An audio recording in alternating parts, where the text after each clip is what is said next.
இதற்கு மேல் அழிக்க முடியாதுங்கிற நிலைமைக்கு போயிட்டுன்றதுதான் நான் அந்த இடத்துல பார்க்குறேன்.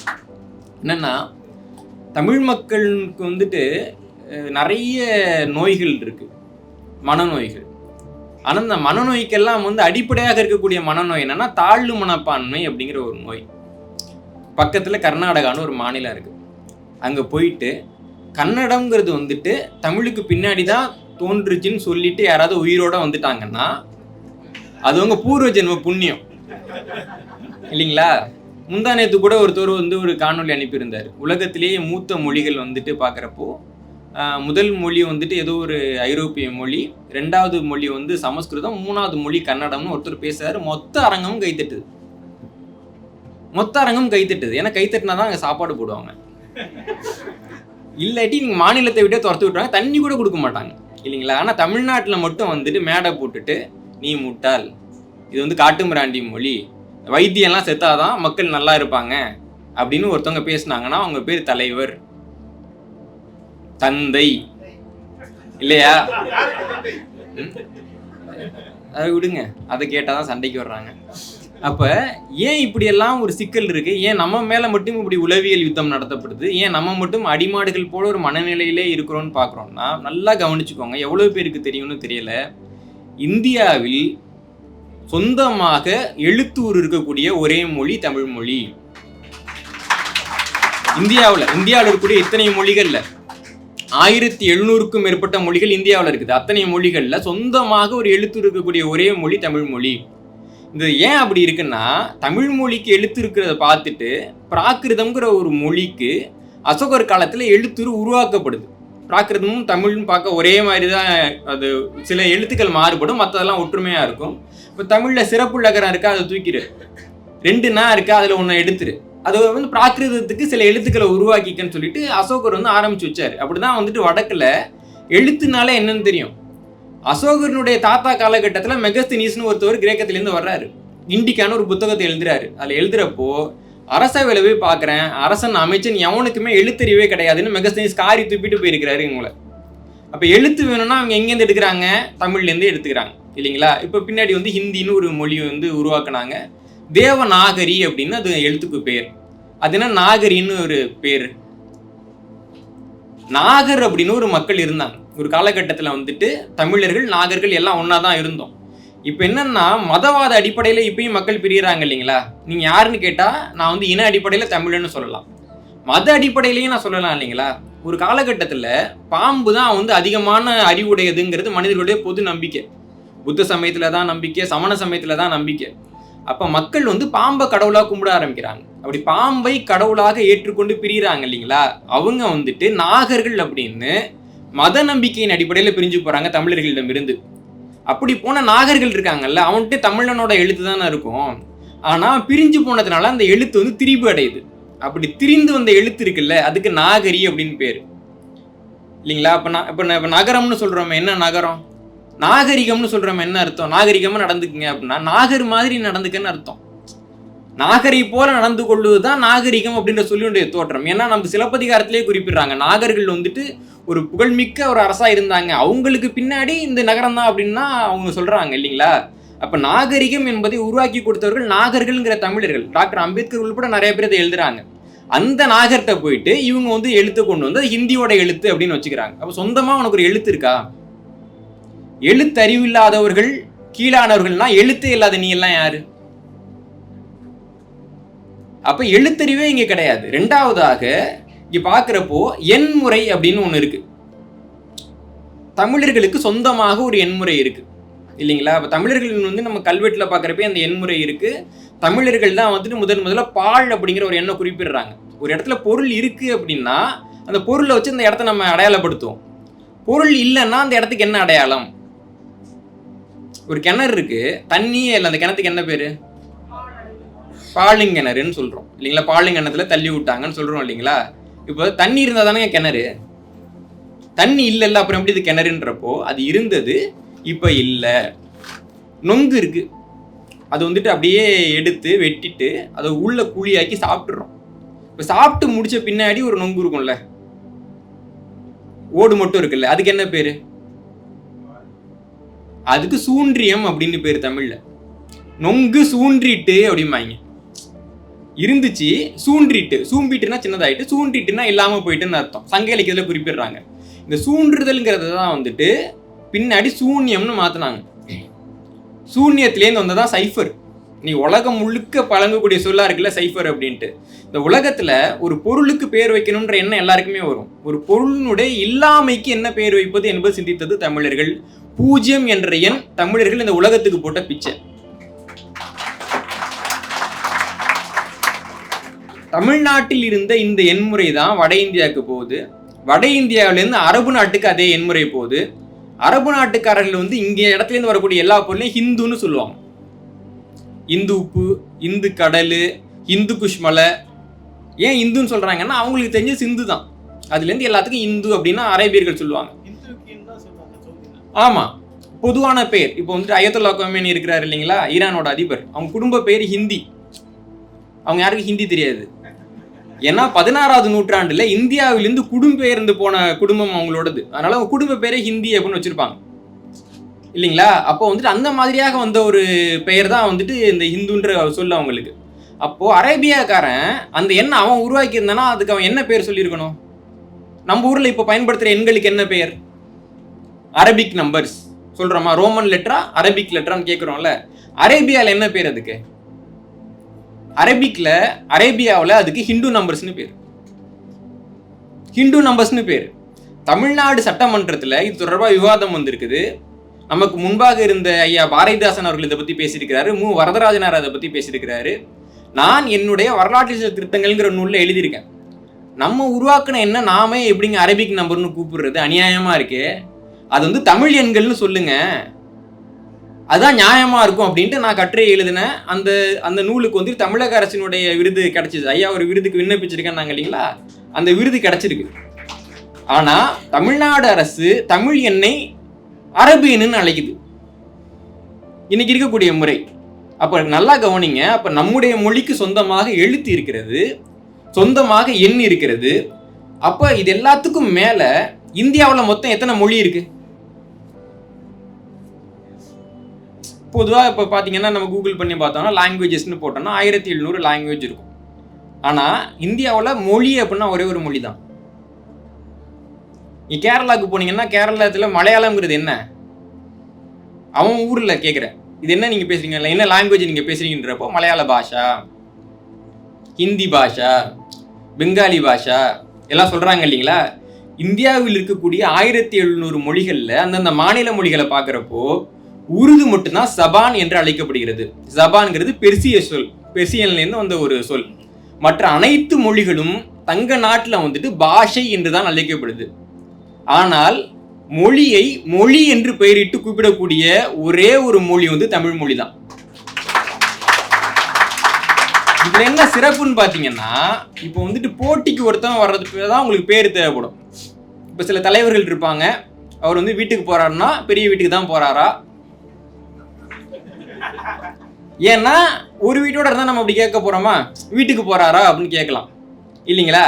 அப்போ அந்த மாதிரி ஒரு கோழி இருக்கு நம்ம ஊர்ல. இப்போ வந்து கோழி கறி வச்சிருக்கேன்னா என்ன கேட்போம்? மொதல் வேலையா நாட்டுக்கோழியா பிராய்லர் கோழியா கேட்குறோம் இல்லைங்களா. ஒரு 40 வருஷம் முன்னாடி இந்த மாதிரி யாராவது கேட்டிருக்காங்களா? கோழி கறி வைக்கிறேன்னா என்ன அர்த்தம்? நாட்டுக்கோழி. அப்போ கோழினாலே நாட்டுக்கோழி தான். ஏன்னா அப்போ ஒரு கோழி தான் இருந்தது. ஒரு காலகட்டத்தில் இந்த நாடு முழுக்க ஒரே ஒரு மொழி தான் இருக்கு. அந்த மொழியில தான் பேசுறாங்க, அந்த மொழியில தான் எழுதுறாங்க. அப்படி வர்றப்போ அந்த மொழிக்கு ஒரு பேர் வச்சிருப்பாங்களா? மொழி என்பதுதான் தமிழ் மொழிக்கு வைக்கப்பட்ட பெயர். அப்புறம் என்னடா தமிழ்னு சொல்றீங்க, தமிழின்னு சொல்றீங்கன்றப்போ தமிழ் இலக்கணத்துல பாருங்க, நாம உறவு பெயர்னு ஒன்று வச்சிருப்போம். உறவு பெயருக்கான இலக்கணம் வந்து அற்புதமான இலக்கணம். தொல்காப்பியர் வந்து சொல்லுவாரு, எனக்கு மகன்னு சொல்லக்கூடாது, எனது மகன்னு சொல்லக்கூடாது, எனக்கு மகன். எனக்கு வந்து அவர் பையன் இல்லைங்களா. அதே வந்துட்டு இன்னொருத்தவனுக்கு அவன் அண்ணனா இருப்பான், இன்னொரு பொண்ணுக்கு அவன் கணவனா இருப்பான், இன்னொருத்தனுக்கு நான் ஆசிரியர். அப்ப எனக்கு அவர் மகன். எனது மகன்னா அவர் என்ன வீடா பணமா பொருளா கிடையாது இல்லை. அப்ப எனதுன்னு நம்ம சொல்லக்கூடாது. யான் எனதுன்னு உறவு முறையில சொல்லக்கூடாது. நம்ம தொல்காப்பியர் காலத்திலேருந்து இருக்கு. அந்த உறவு முறைகளை பார்க்குறப்போ தமையன், தமக்கை, தம்பி, தங்கை அப்படின்ற உறவு முறை பெயர்கள் இன்னைக்கு வரைக்கும் நம்ம புழக்கிறோம். இப்போ அக்கைன்னா யாருங்க? அக்கைன்னா அக்கை, அப்புறம் ஏன் தமக்கைன்னு சொல்லணும்? தம் அக்கை இல்லைங்களா? அப்போ ஒரு பொருள் இருக்கிறப்போ அதுக்கும் எனக்கும் என்ன உறவு அப்படின்னு சொல்றப்போ தம் அக்கை தமக்கை, தம் ஐயன் தமையன், தம் பின் எனக்கு பின்னாடி பிறந்தான் இல்லைங்களா, அவன் தம்பி. கை அப்படிங்கிற ஒரு ஓரெழுத்து சொல்லு தமிழ்ல சின்னது அப்படின்னு இருக்கும். எனக்கு அப்புறம் சின்னது ஒரு பொன் குழந்தை பிறந்திருக்குன்னா அதுக்கு பேர் தங்கை. அப்ப எனக்கு ஒரு மொழி இருக்குல்ல, அந்த மொழியை நம்ம தம் மொழி அப்படின்னு குறிப்பிட்டோம். அந்த தம் மொழியினுடைய 2 திரிபு, ஒன்னு தமிழி இன்னொன்னு தமிழ். அப்ப சித்த மருத்துவம்னு சொல்றோம் இல்லைங்களா, தமிழ்நாட்டில் பிறந்த தமிழர்களுக்கு மருத்துவம்னா அது சித்த மருத்துவம். தனியா நம்ம அதுக்கு ஒரு மருத்துவம்னு பேச சொல்ல வேணாம். நம்முடைய மருத்துவம், இந்த மண்ணின் மருத்துவம், தமிழர்களுக்கான மருத்துவம்ங்கிறது தமிழ் மருத்துவம். இங்க நல்லா எழுதி வச்சுக்கோங்க. இந்தியாவில் இருக்கக்கூடிய அத்தனை மாநிலங்கள்லையும் எப்படி இவங்களுக்கு வந்துட்டு சொந்தமான வரி வடிவம் கிடையாதோ, சொந்தமான எண்முறை கிடையாதோ, சொந்தமாக அந்த மொழிக்கு பேரு கிடையாதோ, அந்த மாதிரி இவங்க யாருக்கும் சொந்தமாக தனிப்பட்ட மருத்துவ முறை என்று ஒன்று கிடையாது. நீ கேரளாவுக்கு போங்க, ஆந்திராவுக்கு போங்க, கர்நாடகாவுக்கு போங்க, பெங்காலுக்கு போங்க, இந்த எல்லா இடத்திலும் இருக்கக்கூடிய மருத்துவ முறைக்கு ஆயுர்வேதம் என்றுதான் பெயர். மாநில மருத்துவ முறையை அதுக்கு தான் அவங்க இடம் கொடுத்துருக்காங்க. ஆனால் தமிழ்நாட்டில் மட்டும்தான் நமக்கு சொந்தமாக ஒரு மருத்துவ முறை இருக்குது. அப்போ இப்போ சில பேர் சொல்லலாம் சித்த மருத்துவம்னு ஒன்று இருக்காங்க, ஆனால் நான் பயன்படுத்தினதே இல்லை. நான் வந்து டாக்டர் கிட்ட தான் போவேன், எம்பிபிஎஸ். குறிப்பாக வந்துட்டு காய்ச்சல் அடிக்குதுமே ஊசி டக்குன்னு போட்டோன்னா பட்டுன்னு போயிடணும் இல்லைங்களா? இப்போ ஊசி டக்குன்னு போட்டு தான் பட்டுன்னு போயிட்டு இருக்கோம். முதல்ல வியாதி போச்சு, சரி விடுங்க, அது வேற கதை. அப்போ இப்படிலாம் நம்ம சொல்லலாம். ஆனால் தமிழ்நாட்டில் சமைச்சு சோறு சாப்பிட்றவங்க, திராவிட மொழியில் சொல்லணும்னா சோறும் சாப்பிட்றவங்க, ஏன்னா அவங்க அப்படி தானே சொல்லுவாங்க, தமிழிலும் அர்ச்சனை செய்யப்படும் இல்லைங்களா? அப்போ சோறும் சாப்பிட்றவங்க யாராவது அதுக்கு வந்து குழம்பு தான் ஊற்றி சாப்பிட்றாங்கன்னா, ஏன்னா அவங்க வந்து வேற என்ன ஊற்றி சாப்பிட்றாங்கன்னு தெரில, இல்லை ரசமும் ஊற்றி சாப்பிட்றாங்கன்னா அவங்க சித்த மருத்துவத்தை பின்பற்றுகிறார்கள் என்ற அர்த்தம். ஏன்னா நம்ம வீட்டில் இருக்கக்கூடிய அஞ்சரை பெட்டி இருக்கு இல்லைங்களா, அதுதான் ரொம்ப சிறிய சித்த மருத்துவ அறைக்கலை. அதில் சித்த மருத்துவத்தான பொருட்கள் இருக்கு. ஒரு குழந்தை பிறந்தவொன்னா அது கையில் வசம்பு கட்டுறோம் இல்லைங்களா, அது சித்த மருத்துவம் தான். வயிறு ரொம்ப சூடாக இருக்குது, கொஞ்சம் வெந்தயம் சாப்பிடுவோம் அப்படின்னு சாப்பிட்றோம் இல்லைங்களா, அது சித்த மருத்துவம் தான். கொரோனா நேரத்தில் வந்துட்டு அந்த காய்கறியெல்லாம் வாங்கிட்டு வந்துடும், அதை கழுவுறதா கழுவக்கூடாதான்னு ஒரு சந்தேகம். கத்திரிக்காய் சோப்பு போட்டால் கழுவ முடியும். அப்போ என்ன பண்ணுறதுன்றப்ப மஞ்சத்தூள் வாங்கி போட்டு கழுவணும் இல்லைங்களா, அது சித்த மருத்துவம் நமக்கு சொல்லி கொடுக்குறது. இல்லை கொஞ்சம் லேசாக தலைவலிக்குது, ஒரு இஞ்சி டீ போடு அப்படின்னு சொல்லி சாப்பிட்றோம் இல்லைங்களா, அது சித்த மருத்துவம். அதுலேயே அந்த இஞ்சிக்கு தோல் சீவுவாங்க, தோலோட போட்டால் வயிற்று வலி வந்துடும் அப்படின்ட்டு. அந்த பக்குவம் இருக்குல்ல, இதுக்கு இதை இப்படி தான் பண்ணணும், இதை வாட்டணும், இதை வதக்கணும், இதை அறுக்கணும், இதை வந்துட்டு நம்ம மென்று சாப்பிடணும், இதை சவைச்சு சாப்பிடணும், இதை நக்கி சாப்பிடணும் அப்படின்னு அதுக்கு எதை இப்படி சாப்பிட்றதுன்ற ஒரு பக்குவம் இருக்குல்ல, அது சித்த மருத்துவம். இப்போ செரிமானம் இல்லை அப்படின்னு ஒரு பெருங்காயத்தை போட்டு ரசம் வைக்கிறோம் இல்லைங்களா, சித்த மருத்துவம். அப்போ நமது வாழ்க்கையில் நாம் ஏற்கனவே சித்த மருத்துவத்தை தான் பின்பற்றி கொண்டிருக்கிறோம். ஆனால் அது மருந்து அப்படின்னு தெரியாத அளவுக்கு பின்பற்றிட்டு இருக்கோம். ரொம்ப நல்ல மருந்தினுடைய அடையாளம் என்ன தெரியுமா, அது மருந்துன்னு தெரியக்கூடாது இல்லைங்களா, அதான் நல்ல மருந்தினுடைய அடையாளம். ஆனால் நல்ல மனிதனுக்கு என்ன அடையாளம்னா, தன்னுடைய அடையாளத்தை மறைச்சிக்கிட்டு ஒரு பொருள் நமக்காக இருக்குல்ல, அதை மதிக்க தெரியும். சீனத்தில் வந்துட்டு ஒரு பழமொழி இருக்கு, நம்முடைய செருப்புகள் நமக்கு சரியாக பொருந்தும் பொழுது நாம் அந்த செருப்பை மறந்து விடுகிறோம். நீங்க வந்து செருப்பு போடுறீங்க, அது லேசா உறுத்துது, இல்லை உங்க காலை லேசா கடிக்குதுன்னு வச்சுக்கோங்களேன், நீங்க எல்லாத்தையும் விட்டுருவீங்க உலகத்துல. செருப்பு இப்படி இருக்கே, செருப்பு இப்படி இருக்கே, செருப்பு இப்படி இருக்கே, செருப்பு இப்படி இருக்கே, என்ன திட்டுற நீ அதை. ஒரு செருப்பு நீ போடுற, நீ காலில் போட்டதே தெரில, இலகுவா இருக்கு. அப்ப அந்த செருப்புக்கு என்னைக்காவது ஒரு நாள் ஒரு மனுஷன் நன்றி சொல்லியிருக்கானா? இல்ல. அப்ப நம்முடைய காலுக்கு நன்றாக பழகிய காரணத்திற்காகவே இன்னைக்கு சித்த மருத்துவம் செருப்பாகி கிடைக்கிறது நம்மிடம்.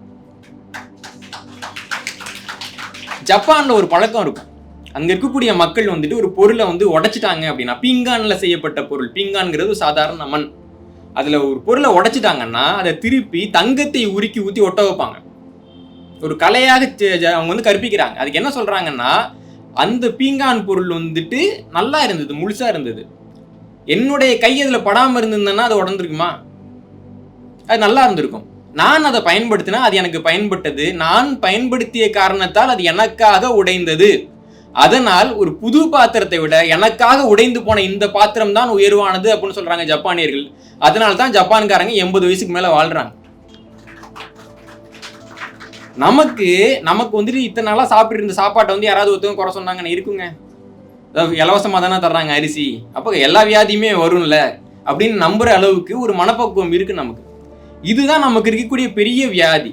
இப்போ மற்ற வியாதியெல்லாம் அந்த வியாதி போட்ட குட்டிங்க இல்லைங்களா? அப்போ இந்த மனவியாதியை தீர்க்காமல் நாம் எந்த ஒரு வியாதியும் தீர்த்து விட முடியாது. இப்படி இருக்கக்கூடிய இந்த சித்த மருத்துவத்துக்கு இன்னைக்கு வந்து ஒரு மிகப்பெரிய நெருக்கடி வந்திருக்கு. ஏன்னா நான் வந்து சித்த மருத்துவர் கிடையாது. எங்கள் குடும்பத்தில் கடைசியாக பார்த்தீங்கன்னா எங்கள் பாட்டியோட அப்பா வந்து சித்த மருத்துவராக இருந்தார். எங்கள் பாட்டி அவையாம்பாளர், தாய் வழி பாட்டி அவையாம்பாளர்களுடைய அப்பா வந்து சித்த மருத்துவராக இருந்தார். ஒரு ஆடு வந்து அவர் கையில் முட்டுறப்போ குத்திருச்சு. அதுக்கு அவரே சொந்தமாக மருந்து போட்டு ஒரு மருந்தை வந்து பரிசோதனை பண்ணி பார்த்தார் அவர் மேலேயே. அந்த முயற்சியில் அவர் இறந்து போனார். அதுக்கு பின்னாடி எங்கள் குடும்பத்தில் யாரும் சித்த மருத்துவத்தில் வந்து அதனால ஊக்குவிக்கிறது இல்லை. ஒரு பெரிய எதிர்பாராத மரணம். இப்போ எங்கள் பாட்டிக்கு வந்துட்டு ஒரு 12-13 வயசு இருக்கும். அதனால் அதுக்கு பின்னாடி வந்து இங்கே யாரையும் அதில் ஊக்குவிக்கலை. ஆனால் நாங்கள் வீட்டில் வந்து இந்த சுவடி கிடைக்கும், அந்த நூல் கிடைக்கும் இருக்கும். ஆனால் நாங்கள் யாரும் அதை பின்னாடி வந்துட்டு அந்த பயிற்சி பண்ணலை. ஆனால் இன்னைக்கு சித்த மருத்துவத்துறைக்கு வந்திருக்கக்கூடிய பிரச்சனை என்ன அப்படின்னு பார்த்தீங்கன்னா, இந்த 2025ஆவது ஆண்டு பிப்ரவரி மாதத்தில் வந்துட்டு ஒன்றிய ஆயுஷ் அமைச்சகம் வந்து ஒரு அறிவிப்பை வெளியிடுறாங்க. அதில் மருத்துவத்திற்கான மூல நூல்கள் பட்டியல் அப்படின்னு ஒன்று வெளியிடுறாங்க. இந்த மருத்துவத்துக்கு இந்த தான் மூல நூலாக பயன்படுத்தணும் அப்படின்ட்டு. ஆயுர்வேதத்துக்கு 227 நூல்கள், யுனானிக்கு 112 நூல்கள், சித்த மருத்துவத்திற்கு 88 நூல்கள் அந்த பட்டியலில் இருக்குது. கொடுத்துட்டு நாங்கள் இதெல்லாம் வந்துட்டு இந்திய அழகு சாதனம் மற்றும் மருத்துவ சட்டத்தின் கீழே அங்கீகரிக்க போகிறோம்.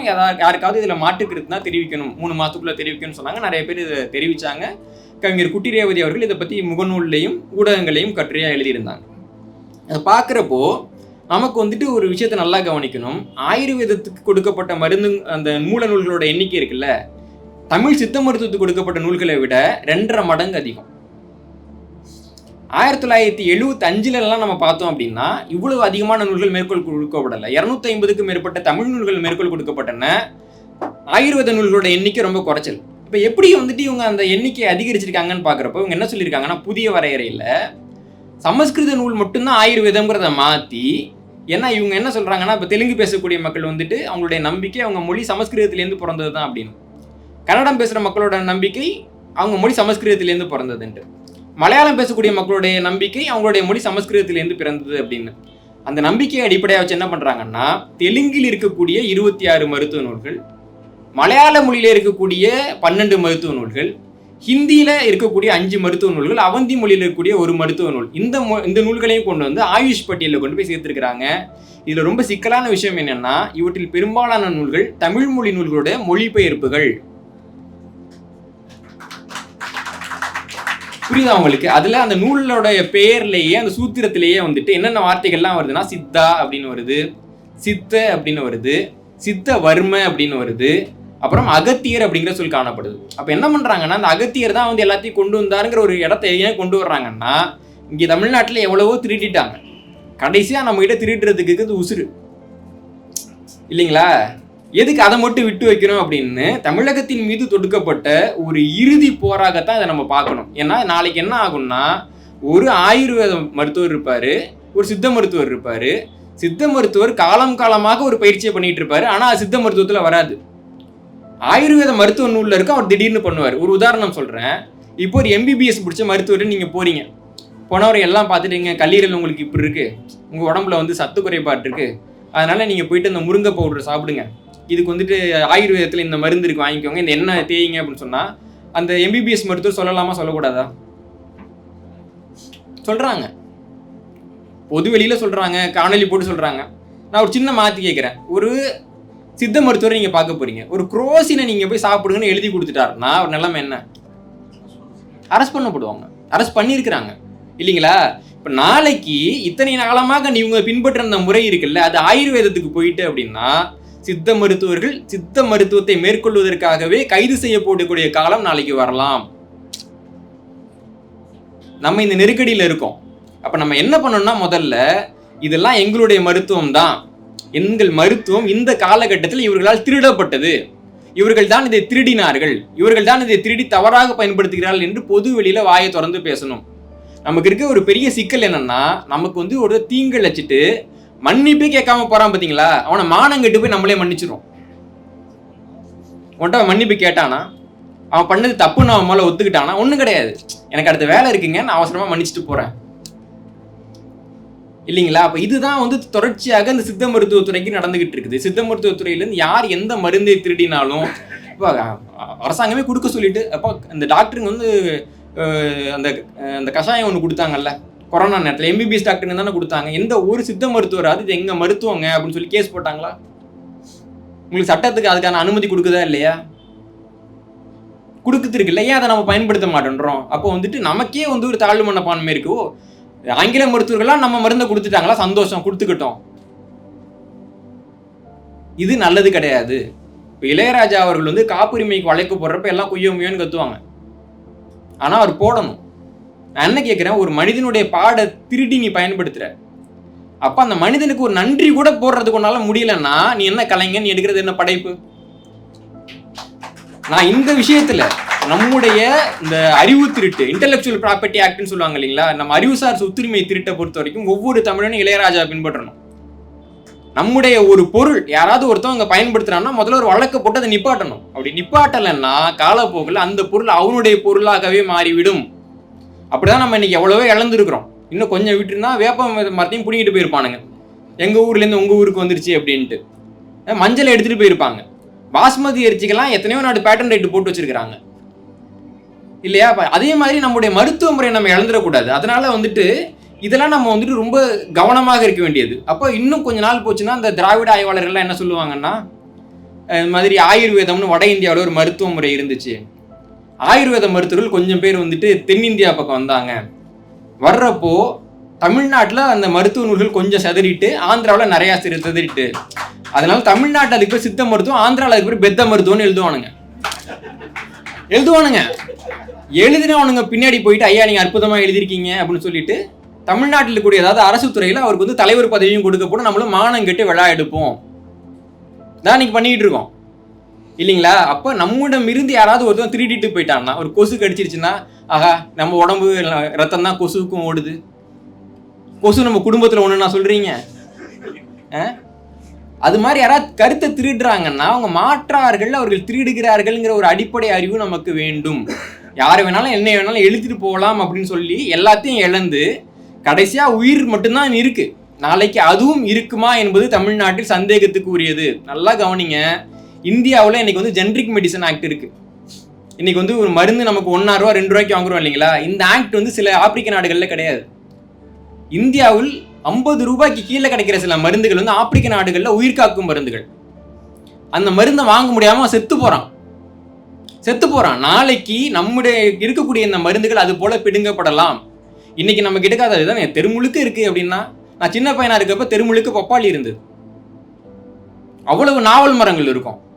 அந்த நாவல் மரத்துக்காரங்களாம் என்ன சொல்லுவாங்கன்னா, நீயே குலுக்கி நீயே பொறுக்கிக்கப்பா, ₹1 கொடுத்துட்டு போ அப்படிம்பாங்க. எவ்வளவு பொறுக்கிக்கிறோன்னு கேட்க மாட்டாங்க. இன்னைக்கு நாவப்பழம் வந்து 1/4 கிலோ ₹80 கொடுத்து நான் வாங்கிட்டு வரேன். பப்பாளி இன்னைக்கு கிடைக்க மாட்டேது, நாட்டு பப்பாளி இன்னைக்கு கிடைக்க மாட்டேங்குது. இன்னைக்கு விற்கிறது எல்லாமே சீம பப்பாளி தான். கொய்யாப்பழம் இன்னைக்கு பிரேசில்ல நம்ம வாங்குறோம், உள்ள கலர் கலரா இருக்குது கொய்யா. அப்ப நம்ம ஊர்ல இருந்த அந்த மரம்லாம் எங்க போச்சு? நாளைக்கு இந்த மருத்துவமும் அந்த நிலைமைக்கு வர்றதுக்கான வாய்ப்புகள் நிறைய இருக்கு. இப்போ நம்ம வந்துட்டு ஆயுர்வேத மருத்துவத்தை எதிர்த்து பேசணும் அப்படின்னா, நாம் சித்த மருத்துவம் தெரிந்தவர்கள் சித்த மருத்துவத்தை மட்டுமே படித்து கொண்டிருந்தால் அது போதுமானது கிடையாது. எதிராளிகள் வந்து என்ன சொல்றான், நம்மளை பத்தி அவன் என்ன பேசுறான், அவனை பத்தி அவன் என்ன பேசுறாங்கிற ஒரு அடிப்படை அறிவு நமக்கு வேண்டும். ஆனா அதுக்கான எந்த உறுதியுமான ஒரு முன்னெடுப்பும் நமக்கு தெரியல. அதில் தொடங்குற விதமாகத்தான் இந்த இந்திய மருத்துவத்துக்கும் சித்த மருத்துவத்துக்குமான உண்மையான உறவு என்னங்கிறத பத்தி நான் இங்க பேச வந்திருக்கிறேன். இப்போ ஆயுர்வேத மருத்துவத்துக்குன்னு ஒரு புராணம் இருக்கு. புராணம் இருக்குன்னா என்ன அர்த்தம்? அதுக்கு கதை இருக்கு. கதை ஏன் சொல்லுவோம் அப்படின்னா, உங்ககிட்ட ஒரு கேள்வி கேட்குறாங்க. இப்போ வந்து ஒரு பையன் வந்துட்டு உண்மையாக பள்ளிக்கூடத்துக்கு வந்து தாமதமாக வந்துடான்னு வச்சுக்கோங்களேன். ஏன்ப்பா தாமதமாக வந்தேன்னா, நேர்மையாக காரணம் இருக்கவன் என்ன சொல்லுவான்? காரணத்தை சொல்லுவான். காரணம் இல்லாதவன் என்ன சொல்லுவான்? அதுதான் புராணம். இப்போ இந்தியில் சமஸ்கிருதத்தில் புராணம்னா பழையதுன்னு அர்த்தம் இல்லைங்களா? பழையதுன்னா என்ன? அது பழமையாகணும். இப்போ நான் வந்துட்டு இப்போ வீட்டில் சுட சுட பழைய சோறு வச்சேன் அப்படின்னு சொன்னால் நீங்கள் நம்புவீங்களா? நம்ப மாட்டோம். ஏன்னா பழைய சோறுன்றது சோறு வடித்து அது பழசானா அது பழைய சோறு. இவன் புத்தகம் எழுதுறப்பே அதுக்கு பேர் புராணம்னு பேர் வைக்கிறான், பழையது அப்படின்னு பேர் வைக்கிறான். எப்படா சுட சுட பழையது பண்ணுறீங்க நீங்கள்? எனக்காக கேட்டிருக்கோமா? அப்போ அப்படிதான் வந்துட்டு சமஸ்கிருதத்தில் நிறைய புராணங்கள் இருக்குது. அதுல வந்து ஆயுர்வேதத்துக்கு ஒரு புராணம் வச்சிருக்கிறாங்க. புராணங்கள்ல வந்துட்டு 2 வகை இருக்கு. ஒண்ணு வந்துட்டு எனக்கே உண்மை தெரியல, அதனால நான் ஒரு புராணம் எழுதுறேன். இன்னொன்னு எனக்கு உண்மை தெரியும், உனக்கு உண்மை தெரியதை நான் விரும்பல, அதுக்கு ஒரு புராணம் எழுதுறேன்.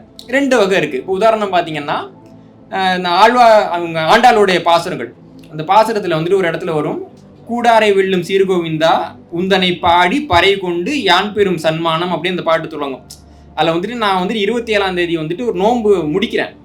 முடிச்சுட்டு நான் என்ன பண்ணுறேன்னா, அன்னைக்கு வந்துட்டு உன்னை பூஜித்து நான் நிறைய நகைலாம் போட்டுக்கிட்டு பால் சோறு, பொங்கல் சோறு இருக்கும் இல்லைங்களா, அதை வந்துட்டு அப்படியே எடுக்கிறேன். கையில் இந்த நெய் வந்து வழிஞ்சு இங்கே முட்டி வரைக்கும் வருது. அப்படி அதை நான் சாப்பிட போகிறேன் அப்படின்னு சொல்லிட்டு ஆண்டாளுடைய பாட்டு இருக்கும். நல்லா கவனிக்க வேண்டியது, மார்கழி மாதம் பாசுரம் பாடுறவங்க ஆண்டாள் வந்துட்டு 10 இடங்களில் பறையை புனித கருவியாக அந்த பாடல்களில் சொல்லியிருக்கிறாங்க. பறை வந்துட்டு ஆண்டாள் காலத்தில் வந்துட்டு போற்றக்கூடிய ஒரு கருவியாக இருந்திருக்கிறது. இன்னைக்கு சித்த மருத்துவம் மாதிரியே பறையையும் தூக்கி வெளியில் வச்சிட்டாங்க. அதை நம்ம பார்க்குறோம். அப்படி அந்த ஆண்டாள் பாடக்கூடிய அந்த பாடலில் அவங்க சொல்கிறாங்க. இதில் வரக்கூடிய ஒரு வரி என்னன்னு பார்த்தீங்கன்னா,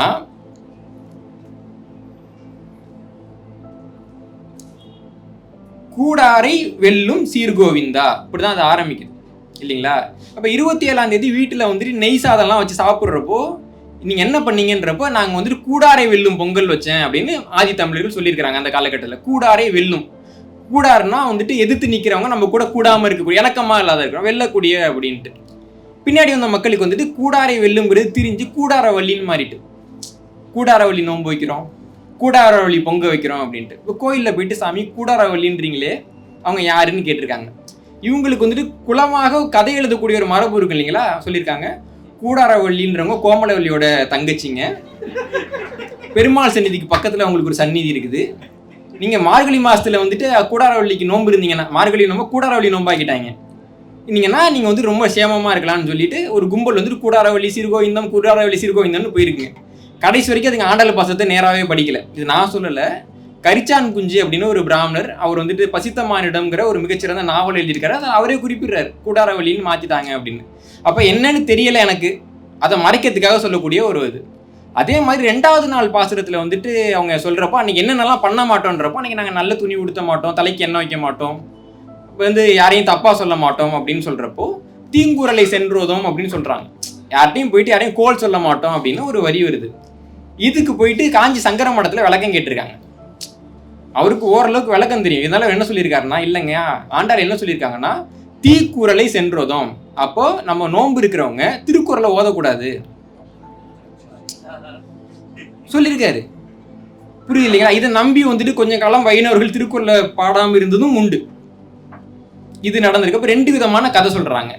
இதுல இந்த ஆயுர்வேதத்துக்கு என்ன மாதிரி ஒரு புராணம் சொல்லப்படுது அப்படின்னு பாத்தீங்கன்னா, இப்ப சென்னையில இருக்கக்கூடிய இந்திய மருத்துவம் மற்றும் ஹோமியோபதி இயக்குநரகத்துல ஆயுர்வேத பிரிவுல வந்துட்டு SN ஸ்ரீ ராமதேசிகன் அப்படின்னு ஒருத்தவர் வந்து மொழிபெயர்ப்பாளராக பணியாற்றுறாரு. அவர் வந்து அக்னிவேசரின் சரக சம்ஹிதை அப்படின்னு ஒரு நூலை பதிப்பிச்சிருக்காரு. இணையத்திலாம் கிடைக்குது அந்த நூல். அந்த நூலில் அவங்களே கொடுத்துருக்கிறது படி, பிரம்மா வந்து 1,00,000 ஸ்லோகங்களை கொண்ட ஆயுர்வேத சாஸ்திரத்தை முதல்ல எழுதுறாரு. சரிங்களா. பிரம்மாவுக்கு எங்க பேப்பர் பேனா கிடைச்சி நம்ம கேட்கக்கூடாது, எழுதுறாரு. அது வந்துட்டு ஒரு பிரஜாபதிக்கு வந்து உபதேசிக்கிறார். பிரஜாபதி வந்து அக்னிகுமாரர்கள்ங்கிறவங்களுக்கு உபதேசிக்கிறார். இந்த அக்னிகுமாரர்கள் வந்து இந்திரனுக்கு உபதேசிக்கிறாங்க. அப்போ தேவலோகம் முழுக்க ஆயுர்வேத மருத்துவம் இருக்கு. இப்போ நமக்கெல்லாம் வியாதி வந்தா நம்ம யாரை வேண்டிக்கிறோம்? கடவுளுக்கு. அவங்களுக்கு எதுங்க மருத்துவம் இருக்கு அவங்க கிட்டக்க இல்லைங்களா. அப்படி இருக்கிறப்போ வசிஷ்டாதி முனிவர்கள்லாம் என்ன முடிவு பண்றாங்கன்னா, அந்த ஆயுர்வேதத்தை பூமிக்கு கொண்டு வரணும்னு முடிவு பண்றாங்க. அப்போ வந்துட்டு முனிவர்கள் வந்து வேதகால மக்கள் நம்ம பார்க்குறோம் இல்லைங்களா. இந்த வேதகால மக்கள் வந்துட்டு புல்வெளியில் வாழ்ந்த மக்கள். அவங்களுடைய பூர்வீக இடம் ஸ்லெப்பி புல்வெளி. அதுக்கு பின்னாடி அவங்க வந்த பகுதிகள் எல்லாமே வறண்டு போன பகுதிகள். இப்போ புல்வெளியினுடைய சிறப்பு என்னன்னா, அங்கே தாவரங்கள் வந்துட்டு பல்வகைப்பாடு காணப்படாது. சில குறிப்பிட்ட வகை தாவரங்கள் தான் அந்த இடம் முழுக்கவே வளர்ந்துருக்கும். காட்டு பகுதிகள் இருக்குல்ல, இப்போ அமேசான் காடாக இருக்கட்டும், இந்திய காடாக இருக்கட்டும், மலைக்காட்டு பகுதிகளாக இருக்கட்டும், இந்த இடத்துல தான் தாவரங்களில் பல்வகைத்தன்மை காணப்படும். வேறுபட்ட தாவரங்கள் வரும், அப்படிதான் அது இருக்கும். அப்போ இவங்க புல்வெளியிலேருந்து வர்றாங்க. வரக்கூடிய பகுதியில் பார்த்தீங்கன்னா ஆப்கானிஸ்தான் அந்த பகுதியில் தான் வர்றாங்க. இந்த பகுதிகள் எங்கேயுமே அதிகமான தாவரங்கள் வந்து கிடையாது. அப்போ சித்த மருத்துவம் எதை அடிப்படையாக கொண்டது?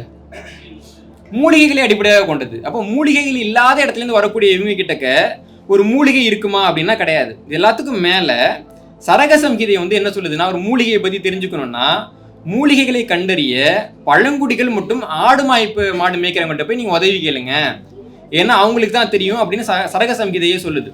இன்னொன்று, ஒரு மருத்துவத்தை வந்து நான் உருவாக்குறேன், நான் தான் அந்த மருத்துவத்தை உருவாக்குறேன், என் பையன் என் பேரன் எல்லா அதில் இருக்கிறாங்கன்னா அந்த மருத்துவம் வளருமா அல்லது தேயுமா? வளரும். சரக சம்ஹிதை நூலில் நம்ம பார்க்குறப்போ மொத்தம் 50 நோய்கள் தான் அவங்க கொடுத்துருக்குது. ஆனால் அதுக்கு நூற்றுக்கணக்கான மருந்து சொல்லியிருக்காங்க. இப்போ இருக்கக்கூடிய ஆயுர்வேத மருத்துவத்தில் நம்ம பார்க்குறப்போ நூற்றுக்கணக்கான நோய்கள் இருக்கு, ஆனால் அந்த 50 மருந்து தான். 50 மருந்து தான். ஏன்னா மற்ற மருத்துவத்தெல்லாம் அவங்க எப்படி பயன்படுத்துறது, எப்படி புடம் போடுறது, அப்படி எப்படி செயல்படும்னு அவங்க தெரிஞ்சுக்க முடியல. புதிய மருந்துகளை அவர்களால் அடையாளம் காண முடியவில்லை.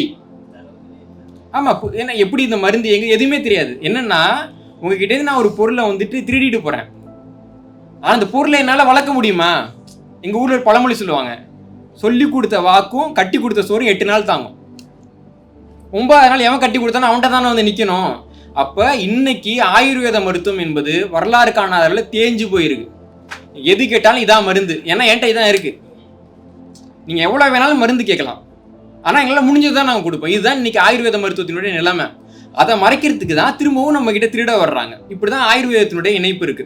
இப்போ இந்த இணைப்பு எங்கே நடக்குது? இந்த ஆயுர்வேதத்தையும் வேதத்தையும் எங்கே இணைக்கிறாங்கன்னா, அதர்வண வேதம் இருக்குல்ல, அந்த அதர்வண வேதத்தில் தான் நோயின் வகைகள், மருந்துகளோட திரிதோஷ சித்தாந்தம், 8 வித மருத்துவ முறை இதெல்லாமே கொடுத்துருக்காங்க. அப்போ ஒட்டுமொத்தமாக பார்க்குறப்போ ஆயுர்வேதம் என்பது வேதம் கிடையாது. ஆயுர்வேதம் என்பது வேதத்திற்கு தொடர்பில்லாமல் வேற ஏதோ ஒரு இடத்துல இருந்து திருடப்பட்டதுன்னு நமக்கு தெரியுது. இப்போ ஆயுர்வேதத்தில் இருக்கக்கூடிய மூத்த நூலாக இருக்கக்கூடிய சரக சம்ஹிதை அது எந்த காலகட்டத்தில் எழுதினாங்கன்னு யாருக்கும் தெரியாது. சில ஆய்வாளர்கள் வந்து கிபி 2ஆம் நூற்றாண்டுலேருந்து 4ஆம் நூற்றாண்டுன்றாங்க, சில பேர் வந்து கிபி 6ஆம் நூற்றாண்டுன்றாங்க, சில பேர் வந்துட்டு அவங்க மொழி 5 லட்சம் வருஷம் பழச்சு நம்புவாங்க இல்லைங்களா, அவங்க வந்துட்டு சொல்றாங்க சில கதையெல்லாம், அதை நம்ம எடுத்துக்க வேணாம். இப்போ வரலாற்றுப்படி பார்க்குறப்போ திரிபீடகம் வந்துட்டு புத்த மதத்தினுடைய நூல் நம்ம எல்லாருக்கும் தெரிஞ்சிருக்கும். இந்த திரிபீடகத்தினுடைய ஒரு மொழிபெயர்ப்பு வந்துட்டு சீன மொழியில மொழிபெயர்க்கப்பட்டது. அது அந்த உரையில் என்ன சொல்றாங்கன்னா, கனிஷ்கர்னு ஒரு அரசர் இருந்தார் இல்லைங்களா, அவருடைய அரசவையில் சரகர் என்பவர் அரசவை மருத்துவராக இருந்தார் அப்படின்னு ஒரு குறிப்பு காணப்படுது. அதை வச்சுட்டு கனிஷ்கரோட அரசவையில் இருந்த சரகர் தான் அந்த சரக சம்ஹிதையை எழுதினாரு அப்படின்னு சொல்லி ஒரு கதையை வந்து சொல்லப்படுது. ஆனால் நம்ம பார்க்குறப்போ சரகர் வர்றதுக்கு முன்னாடி இந்த மருத்துவ முறையே இல்லையான்னு பார்க்குறோம்னா, புத்த மதத்தில் நிறைய மருத்துவ குறிப்புகள் இருக்கு. அதாவது புத்தருடைய காலகட்டத்தில் இந்த மருத்துவ குறிப்புகளே இருக்கு. அதில் வினய பீடகம்ங்கிறது வந்துட்டு புத்த மதத்தினுடைய புனித நூல்கள் சொல்லுவாங்க. திரிபீடகத்தில் ஒன்று வினய பீடகம். அது வந்துட்டு உபாலிங்கிற ஒரு வாய் வார்த்தையாக சொன்னார். ஏன்னா ஆரம்ப காலகட்டத்தில் பௌத்த மதத்தில் வந்து எழுத்து கிடையாது. பின்னாடி எழுத்து வந்த பிறகு அந்த நூல்கள் வந்து எழுதப்பட்டப்போ இதுவும் எழுதப்பட்டது. அதில் பஞ்சகர்மா அப்படின்னு சொல்லுவோம் இல்லைங்களா, அதாவது வாமனம் அப்படிம்பாங்க. மருந்தின் மூலமாக வாந்தி பேதியை உருவாக்குறதுக்கு பேர் வாமனம். நசியம்னு சொல்லுவாங்க, மூக்கு வழியால் மருந்து செலுத்துறதுக்கு பேர் நசியம். விரேசனம்னு சொல்லுவாங்க, ஆசன வாய் வழியாக எண்ணெய் செலுத்தக்கூடியது. அது வஸ்தின்னு சொல்லுவாங்க, ஆசன வழியாக கஷாயத்தை செலுத்துறது. அடுத்து ரத்த மோஷனம், அதாவது ரத்தத்தை வந்துட்டு கீரியோ அல்லது அட்டைப்பூச்சி வச்சோ வெளியேற்றுறது. இதுதான் வந்துட்டு இந்த பஞ்சகர்மான்னு சொல்லப்படக்கூடிய மருத்துவம். இந்த மருத்துவ முறைகள் வந்து புத்தர் காலத்திலே இருந்ததுன்றதுக்கு நிறைய குறிப்புகள் வந்துட்டு அது இந்த வினய பீடகத்தில் இருக்கு. இப்போ நடந்தது, இந்த முறையை நாங்கள் பயன்படுத்தினோம், நாங்கள் வந்துட்டு வாத ரத்தம் இருக்கிற ஒருத்தருக்கு வந்துட்டு புத்தரை வந்துட்டு அவர் குணப்படுத்துறதுக்கு அவரோட கையை கீறி குணப்படுத்தினாருன்னு எழுதுறாங்க. மருத்துவம் தெரியாத ஒருத்தன் என்ன சொல்லுவான்னா, புத்தர் தண்ணியை தெளிச்சாரு குணமாயிட்டுன்னு சொல்லலாம். ஆனால் மருத்துவம் தெரிஞ்சவன் இதை பார்த்து சிரிப்பான். அப்போ என்னன்னா, மருத்துவ முறை புத்தருக்கு தெரிஞ்சிருக்குன்ற மாதிரி இது கொண்டு போகுது. அப்போது புத்தர் காலகட்டத்திலேயே இப்படி வந்து கிபி 2ஆம் நூற்றாண்டில் இவங்க அந்த நூலை எழுதுறதுக்கு முன்பாகவே ஒரு மருத்துவ முறை இருந்தது அப்படின்னு நமக்கு தெரியுது. அந்த மருத்துவ முறை ஏற்கனவே காலம் காலமாக இருந்த மருத்துவ முறை தான் அவங்க எழுதியிருக்காங்கன்னு வருது. இப்போ சரக சம்ஹிதைங்கிறது சரகன்னு சொல்கிறாங்க. இதில் ஏற்றுக்கிறதுல என்ன கடினம்னா, நீங்கள் நூல்களை படித்து பாருங்க. இப்போ நான் ஒரு நூலை எழுதுறேன், நான் எப்படி எழுதுவேன்? நான் உங்களுக்கு பேசுகிற மாதிரி எழுதுவேன். நண்பர்களே இது இப்படி இருக்குன்னு சொல்லிட்டு, அதாவது என்னன்னா ஒரு ஒளிப்பாடாக இருக்கும். இந்த நூலில் வந்துட்டு உங்கள் கேள்வி இருக்குமா? நான் எழுத போகிற நூலில் இருக்காது. அடுத்தவங்களுடைய விமர்சனம் இருக்குமா? இருக்காது. என் நூல் மேலே நடந்த விவாதம் என் நூலில் இருக்குமா? இருக்காது. ஆனால்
எடுத்தாலும் ஏற்றுக்க மாட்டாங்க. அப்போ ஒரு தத்துவ மரபுல நீங்கள் யாரை வரைக்கும் பிடிச்சிக்கிறீங்க, யாரை நீங்கள் விளக்குறீங்க, அதை பொறுத்து தத்துவ மரபு மாறுபடும். அதே மாதிரி ஒரு காலகட்டத்தில் வட இந்தியாவில் நிறைய அறிஞர்கள் தோன்றினாங்க, இந்தியா முழுக்க நிறைய அறிஞர்கள் தோன்றினாங்க. அவங்களுக்கு தீர்த்தங்கரர் அப்படின்னு பேர். முதலாவது தீர்த்தங்கரர் ஆதிநாதர் அப்படின்னு ஒருத்தவங்க சொல்றாங்க. 23வது தீர்த்தங்கரர் பார்சவநாதர். இது வரைக்கும் யாருக்கும் கருத்து முரண்பாடு கிடையாது. ஆனா மர்கலி கோசலர் என்ன சொல்றாங்கன்னா, நான் தான் 24வது தீர்த்தங்கரங்கிறார். மகாவீரர் என்ன சொல்றாருன்னா, நான் தான் 24வது தீர்த்தங்கரங்கிறார். நல்லா புரிஞ்சுக்கணும்னா அவர் திமுக, அவர் அதிமுக. புரியுதா உங்களுக்கு? ரெண்டு பேருமே அறிஞர் அண்ணாவை வந்துட்டு மறுக்க மாட்டாங்க. ஆமா, மறுக்க மாட்டாங்க. ஆனா நான் தான் திராவிடத்துக்கு தலைவர்னு மாத்தி மாத்தி சொல்லிப்பாங்க இல்லைங்களா? அந்த மாதிரியாக ரெண்டா பிரியுது. அப்படிதான் வந்து அந்த பிரிஞ்சு வர்றப்போ இந்த ஆசீவக சமயத்துல என்ன சிறப்பு அப்படின்னா, இவர்கள் தென்னிந்தியாவுக்கு ஏற்கனவே ஒரு மெய்யியல் மரபு இருக்கும்ல, அந்த மரபை பின்பற்றுறாங்க. புத்த மதமும் சமண மதமும் புது மெய்யியல் மரபை உருவாக்குறாங்க. அதனால ஆசீவகத்துல நம்ம மெய்யியல் நிறைய கிடைக்கும். ஒரு உதாரணம் சொல்றேன். இப்ப நம்ம ராமர் வந்துட்டு வனவாசம் போனார்னு படிக்கிறோம்ல, ராமருடைய காலம் ரொம்ப பின்னாடி சொல்லப்படுது இல்ல. அப்ப ராமர் வந்துட்டு வனவாசம் ஒரு துறவியா போறப்போ என்னென்ன பண்ணாரு, அந்த பாட்டு இருக்கும், தாளிரும் சடைகள் தாங்கி அப்படின்னு ஆரம்பிக்கும். ஒரு துறவினா நம்ம ஊர்ல ஜட முடி வச்சிருக்கணும், முடியை வெட்டக்கூடாது இல்லைங்களா? பௌத்த மதத்துல துறவிகள் என்ன பண்ணுவாங்க, முடியை அழிச்சிருவாங்க. சமணத்துல ஜெயினர்கள் முடி என்ன பண்ணுவாங்க, புடுங்குவாங்க. ஒவ்வொரு முடியா பிடிங்க அந்த முடி வளர விடாம பண்ணுவாங்க. அப்ப தமிழ்நாட்டில் மட்டும்தான் துறவிகள் முடி வளர்க்கிறதுன்றது மரபு. வட இந்தியாவில் துறவிகள் வந்து முடியே இல்லாமல் இருக்கிறதுன்றது மரபு. இன்னொன்று, இந்த பௌத்த சமயமாக இருக்கட்டும் சமண சமயமாக இருக்கட்டும் ரெண்டு பேருக்கும் எழுத்தறிவு கிடையாது. சமணர்களுக்கான பழைய பேர் என்னன்னா நிக்கந்தர் அப்படிம்பாங்க. என்னப்பா நிக்கந்தர்னு பேர் வைக்கிறாங்கன்னா, எழுத்துக்கு வந்து இன்னொரு பேர் கிரந்தம், எல்லாருக்கும் தெரியும்ல. இப்போ வந்து மூலம்னு சொல்றோம், மூலமே இல்லைன்னா அதுக்கு என்ன பேரு, நிர்மூலம். எழுத்தே இல்லைன்னா அதுக்கு என்ன பேரு, நிர்கிரந்தம். இப்போ கல்வெறிவு இல்லாத எழுத தெரியாதவனோட பேர் என்ன, நிர்கிரந்தர். அந்த பெயர் தான் சமணர்களுக்கான ஆதி பெயர். இன்னும் சொல்லணும் அப்படின்னா, சமணர்கள் வந்துட்டு சரஸ்வதி இயக்கம்ன்ற ஒரு இயக்கத்தை தொடங்கி கிமு 150 முதல் கிபி 100 வரைக்கும் அந்த இயக்கத்தில் தான் அவங்க நூல்கள்லாம் எழுத தொடங்கினாங்க அப்படின்னு ஜோதி பிரசாத் ஜெயின் அப்படிங்கிற ஒரு சமணர் the Jaina sources of the history of ancient இந்தியாங்கிற நூலில் அவங்களே எழுதியிருக்கிறாங்க. கிமு 2ஆம் நூற்றாண்டுக்கு முன்பாக சமணர்களுக்கு எழுத்துனா என்னன்னு தெரியாது. இதுதான் அவங்களுடைய வரலாறு. தமிழ்நாட்டில் ஒரு கும்பல் இருக்கும். அந்த கும்பல் என்ன சொன்னிச்சுன்னா, சமணர்கள் வந்துட்டு வடக்கில் இருந்தாங்க, அவங்க வந்துட்டு அசோக பிராமிக்கு நல்லா தெரியும், தமிழ்நாட்டுக்கு வந்து அவங்க தங்கினாங்கல்ல, அங்கேருந்து நீங்கள் எடுத்ததான் தமிழி அப்படின்னு சொல்லிட்டு இருந்தாங்க. நம்மளும் நம்பிக்கிட்டு இருந்தோம். அவன் பேரே நிர்கிரந்தர் இல்லைங்களா? அவன் பேரே நிர்கிரந்தர், எழுத்து இல்லாதவனு பேரு.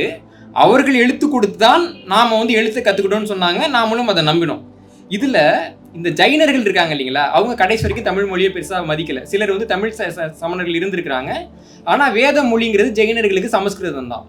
ஆனால் ஆசியவர்களுக்கு வேத மொழியாக இருந்ததும் தமிழ்.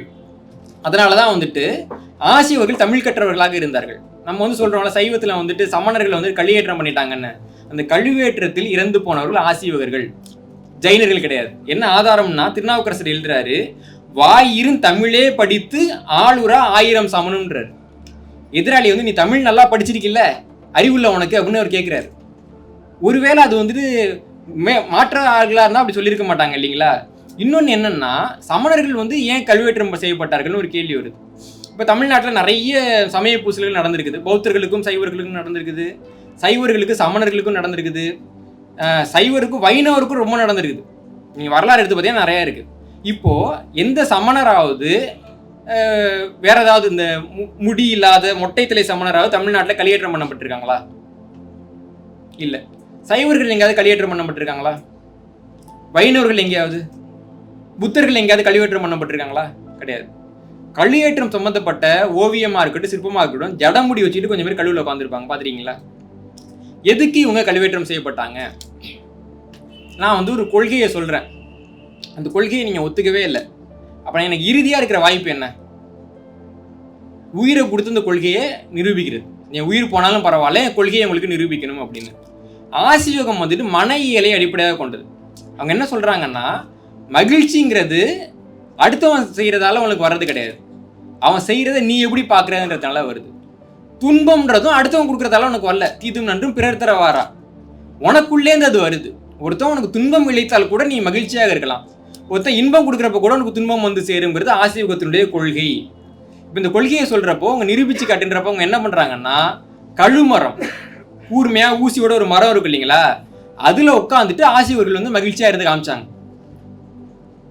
அப்போ ஒரு போட்டி நடக்குது, ஒரு விவாதம் நடக்குதுன்றப்போ தோத்துட்டா நீ என்ன பண்ணுவேன்றப்போ ஆசிரியர்கள் வந்துட்டு நாங்கள் கல் ஏறோம்னு சொன்னாங்க. ஏன்னா அவங்க கல் ஏறியவர்கள்.